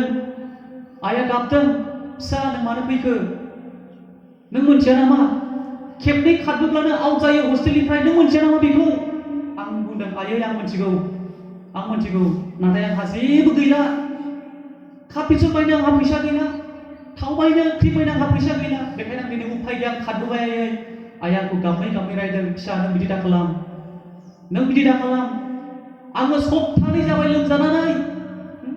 आइया सप्तानै जाबाय मोनो लोमजानानै आं मोनथियाखै आइया दै लोमजानासो दङ बेखायनो आंखौ नायफैयाखै हस्टेलाव आइया बुंदों फिसा आङो सप्तानै आइया ओरैबायदि हांफ्लेदों नैबे बेगेंफ्रा गोथौ जाजोबबाय ना थेवबो खस्थ' खालामनानै माइ खामला गायगासिनो दङ हारसिङै रावबो लोगो गैया आइया बुंदों फिसा नों थांफिनदो आङो नैबे हाजिरानि फैसाखौ मोनब्लानो आं नोंखौ नायनोसै नंगौ आङो बुंदों आयै दे आं थांफिननायसै आं दानो थांफिननायसै आङो आइनि मोदैखौ नुनानै आं जेब्लायबो बेखौ मादार्स डे प्रग्रामाव आं बुङो आइनि अननायखौ आं जेब्लायबो खोन्थायो बेबायदि आइया आंखौ अनदों आंखौ बुंदों फिसा नोङो थांफिनदो नों थांनानै मोजां फरायहैदो आं फैदों फैब्ला मा जाबाय जोंना हस्टेल वार्डेन सारा नेगासिनो लावथि लानानै उमुगा खालामदों न'आव फैदों जोंना सार दंमोन दांसिनबारिनि सार फैनाय लोगो लोगोनो मोनबाय आं फिसाया प्रमिस खालामबाय आङो सार आङो जि मावबाय आरो आं मावलांसै आं खारलां सार दिनैनिफ्राय नंगौ बेबायदि खस्थ'खौ आङो मोनबोदों सुनिलनि बिमायाबो होनो हायि अबस्थामोन होनो हायोब्ला होखागौमोन जानो हानाय ना होनो हागौब्ला होखागौमोन सुनिला थेवबो बुंदों आयै आंनो नांखागौ आं मिथिया मारै खालामनानै होयो सोरनावबा लानानै होयो ना माबा मोनसे खालामनानै होयो आं मिथिया आंनो नांखागौ सुनिलनि बिमाया गाबै इसोरनो प्रार्थना खालामदों सुनिलनि भबिष्यतनि थाखाय प्रार्थना खालामदों बिनो होनो थाखाय प्रार्थना खालामाखै बिनि थांखिखौ इसोरनो गथायदों ना सुनिलखौ इसोरनाव बियो गथायदों मा जाबाय सुनिला जोबोद अख्रा खालामबाय मानियाखिसै आं लेखाखौनो फरायखाला आं नागारखानायसै बियो बेबायदि मोनसे थिरांथा बियो खालामदोंमोन बिमाया बुंदों बिदि नङा फिसा नोङो बिदि खालामोब्ला नोंनि भबिष्यत जिबना जोबोद गिथाव बाथाव जागोन खोमसि जागोन नोङो खस्थ' मोननांगोन सुनिलखौ बुंदों सुनिला थेवबो मानियाखै एंब्रा खालामदों बिबाय थादों मा जाबाय इसोरा दुखु मोनदोंमोन सुनिलनि बेफोरबायदि खालामनायाव बिमाखौ सामफ्रोमबो दुखु होनायावहाय सुनिलखौ इसोरा बोराबदोंमोन देयर माय स्टुडेन्टस जोङो जोंनि बिमा बिफाफोरखौ जोङो दुखु होनो नाङा जोंखौ अनखायो जोंनि बिमा बिफाफ्रा आरो जोंनि बिमा बिफाफ्रा जोंनि सायाव ओरैबायदि गिदिर मिजिं दङ नुबाय आइया सप्तानै गोदोसो थादों बिसिनायाव लोमजाना थादों थेवबो बियो आंखौ अननानै बियो माइ खामला मावहैदों बियो बे समावहाय जास्ट 35 रुपिस आं बेखौ बुंबाय थादों 35 रुपिस 35 थाखाल' मोनखायो मोदै रथिं रथां आं नुहैदों आइखौ आंखौ बुंदों फिसा नों मानो बिदि खालामखो होननानै नों मोनथिया नामा खेबनै खारबोब्लानो जे हस्टेलनिफ्राय आउट खालामो खेबनै फेल जायोब्ला जे हस्टेलनिफ्राय आउट जायो नों बेखौ मोनथिया नामा आं बुंदों आइया आं मोनथिगौ नाथाय आङो हेल्पलेस जादों आइया आंहा जेबो गैला आइया आंखौ बानजायना थिनहरदों थांदो थां फिसा थांदो थां गुरैया आंखौ बुंदों थांदो थां फिसा थांफिननो थां मोजां फरायफिननो थां आङो थांगोन नेक्स्ट सप्तायावनो थांगोन आङो नोंनो जि नांगौ आं बेखौ बायनानै लांगोन नंगौ नेक्स्ट सप्तायावनो आइया आंनोहाय दाउ बेदर गोथाव संनानै लांबाय मोदोमफ्रुनो फैसा होबाय आंनो 15 थाखा फैसा मा मोनो मा मोना पपिं चकलेटखौ आङो 15 था पेकेट मोनो बे समाव 10 था थाखायो मोनसे पेकेटआवहाय 15 into 10 बेसेबां मोनजागोन आंलाय मालाबा समाव गैद्रायाब्ला मा खालामोमोन आङो गैद्रायाब्ला मा खालामोमोन जेबो गैथारखाला पपिं चकलेट बायनोबो फैसा गैखाला मा खालामदोंमोन आं खोन्थानो लाजिया आं खोन्थायो बेखौ स्कुलाव बेबायदि जोंनि क्लासरुमफ्राव फैनानैहाय सोरनिबा माबा मोनसे गलांदोंदां बेखौ नागिरलाबायोमोन आङो सोरनिबा मालाबा समावहाय साना गोग्लैलाबायनाय बेफोरबायदिबो थायोमोन बेफोरखौ खननोबो जादों आङो मालाबा समाव ना जेबो गैला लोगोफ्रा लादु बायदि जानायसै आंबो साननायसै आंहाबो आइया फैयोमोनब्ला फैसासो एसेसो होलांमोनब्ला आंबो मोनजागौमोनदां मा खालामनोसै खान्थाल मुस्रिया बे राननानै जे सिरिनाय गोसोम जानानै बेखौनो खनसायबायनानै ब्लेकजों हदरनानै पकेटाव सोना लायोमोन आङो मानसिफ्रा लादु जायोब्ला आंबो बे लादु बायदि अरस'नानै जानायसै बेबायदि आंनि जिबना आं बेबायदि खस्थ'यैहाय आङो सोरखिबोनाय सासे आं बेक्ति आं बुंना लानो हायो सुनिला आब्रा खालामदों आयै आंनो नांखागौ आं मोनथिया नों माजों होयो सुनिलखौ दुखु मोनदों इसोरा मा जाबाय सुनिलनि मोदोमाव गाराय जायासै बेन गाराय जायासै स्किन प्रब्लेम जायासै दिनैबो आइदै गाबोनबो आइदै ना सुनिला बेबायदि अबस्थाजों बियो दिन खांनांनो हमासै मा जाबाय सानसेखालि सुनिलनि बिमाया सासे धोरोमिया सासे आइजो सासे बिमामोन आंनि आइया सासे धोरोमिया आइ जानायखाय दिनै आङो बे पर्जायाव सफैनो हादों आइया जेब्लाबो इसोरनो आंखौ गथायोमोन गाब इसोरनो गथायो दिनैबो गथायो मोनायाव साफ्रोमबो आं खोनायो आंनि बिनायखौ आंनि थाखाय आंहा साथाम फिसाफोर दङ राजु बिजु निखा होननानै गथायो ओरैबायदि नाम खारि खारि गथायो आइया सोरबा सोरबा जोंनि उसुंसेजों थाबायलाङोब्ला बिसोरबो खोनालांगोन गथायो जोंनि बिमा बिफानि रेसपन्सिबिलिटिया मोनसे बेनो गावनि फिसाफोरखौ जोंनि इसोरनो जों जेब्लायबो गथायनांगोन आरो जों साफ्रोमबो स्टुडेन्टफ्रा जोंनि भबिष्यतखौ जोंनि एमखौ जोंनि इसोरनो जों होनांगोन सुनिला बेबायदि गाराय बेन जानानै थानांबाय बिमाया सानसेखालि मोनसे टिभि चेनेल नायदोंमोन डक्टर पल दिनाकरन आं जेब्लायबो फ्रेन्ड रिक्वेस्ट हरबाय थायो आङो बे डक्टर पल दिनाकरननि मोनसे चेनेलखौ नायबाय थादोंमोन बिमाया बे थिग समावनो सुनिलाबो बिमाजोंथ' आब्रा खानालाय बियो एसे फुरलेट खानालाय बियो आइदै ना बिमानि खाथियाव बियो फैदों बिमाया नायगासिनो दङ एकदम ना मोजां बे इसोरनि बेबायदि बाथ्रा बानजायनाय बाथ्रा इसोरनि थुलुंगानाय बाथ्रा बेखौ बिमाया खोनासंगासिनो दङ बे थिग समावहाय सुनिलाबो बिमाजोंहाय बिमानि फेन्दायाव सिनानै बेखौ खोनासंदों बे समावहाय मा जाबाय मोनसे मिराकोल आंनि फिसाजोनि गराय नामा मिराकोल सना सोमोनांथाव मोनसे मिराकोल जाबाय मा मिराकोल जाखो बै चेनेलनिफ्रायनो बुंहरबाय सुनिल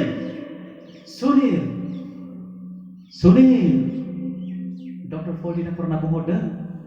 टिभिनिफ्रायनो बुंहरदों टिभि सिंनिफ्रायनो आसरित बुंदों नोङो नोंनि रेसपन्सिबिलिटिखौ नोङो मावाखै नोङो नोंनि मावनांगौखौ नोङो मावाखै होननानै बुंदों नोङो सासे दिनै फरायसा जानानै नोङो गावनि फरायनांगौखौ नोङो खालामाखै नोङो दिनै नोंनि मामिखौ नोङो मानो दुखु होबाय थादों नोङो मानो खस्थ' होबाय थादों मानो टेनसन होबाय थादों नोंलाय औ सुनिलखौ बुंदों सुनिला बेखौ खोनानानै इनायनो डिप्रेस ना गावफ्रुदों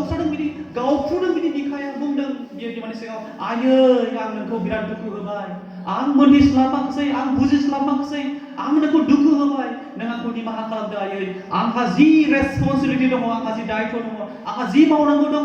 आङो बेखौ दिनैनिफ्राय आङो मावसिगोन बिमाया बुंदों फिसा साबायस नोङो बुजिबाय नोङो इसोरनि अननायखौ नोङो सिनायबाय दिनैनिफ्राय दे नोङो मोजां नोङो फिसा जादो नोङो मोजां नोङो सासे फरायसा जादो बिमाया फिसाखौ बुङासै सप्तासेयाव मा जाबायनो साफा ना मानसि ना पार्टिखौ जों मिथिगौ दा ना बबे दैमायाव दुगैनानै साफा जादोंमोनलाय येस जर्डान बिगुरनि बेमार मोनदों ने बेनाबो सप्तासे नाङाखिसैनो साफा ना बिराद मोजां जाबाय आरो बियो इन्जिनियारिं इनस्टिटिउटआवहाय बियो सेथि बियो बेबायदि एडमिशन बियो मोनबाय दिनै बियो बिटेक ना बेचलर अफ इन्जिनियार ना बेखौ खालामनानै मोजां साख्रि लानानै दिनै बियो न'खरखौ एकदम ग्रें होनना बुङोसो जोङो ना गोजोन न'खर बियो खुंनो हाबाय दिनै जोङो आब्रा खालामनानै जोंनि भबिष्यतखौ दिनै जोङो खोमसि खालामनानै लायोब्ला निश्चय बियो जोंनि थाखाय मोनसे बिराद गिदिर गिथावना बे संसाराव थांनानै थानांगौ जोंखौ बियो जोबोद खस्थ' होगोन ना जों खस्थ' होगोन हामबायसै आं बेखिनियावनो बुंनानै दोनथ'नो सानबाय जोङो दाहाय माखासे स्किलनि बिसय जोङो एसे बुंनानै स्किलनियाव आं बांद्राय गोलाव सम लानाय नङा गोबां स्किल्सफोर दङ आं गोबांनि गेजेरावहाय मेन माखासे स्किल्सफोरखौ आं बुंनायसै ओमफ्राय माखासे ब्रान्च जों जायजों थाङोब्ला जों जि थांखिजों सहैनो हायो आं बेखौल' बुंनानै दाहायनि सेकेन्ड सेसनावहाय आं बेखौनो बुंनो दोनथ'बाय हामबायसै इसोरा जों बयजोंबो लोगो नांना जोंखौ सहाय खालामगोन जों गुसुङै इसोरनियाव प्रार्थना खालामनि बोलोगोरासिन गोथां गोथार प्रभु जिसु आफा प्रभु नोंखौ जोबनो गैयै हामबाय आरो हामबाय होनदों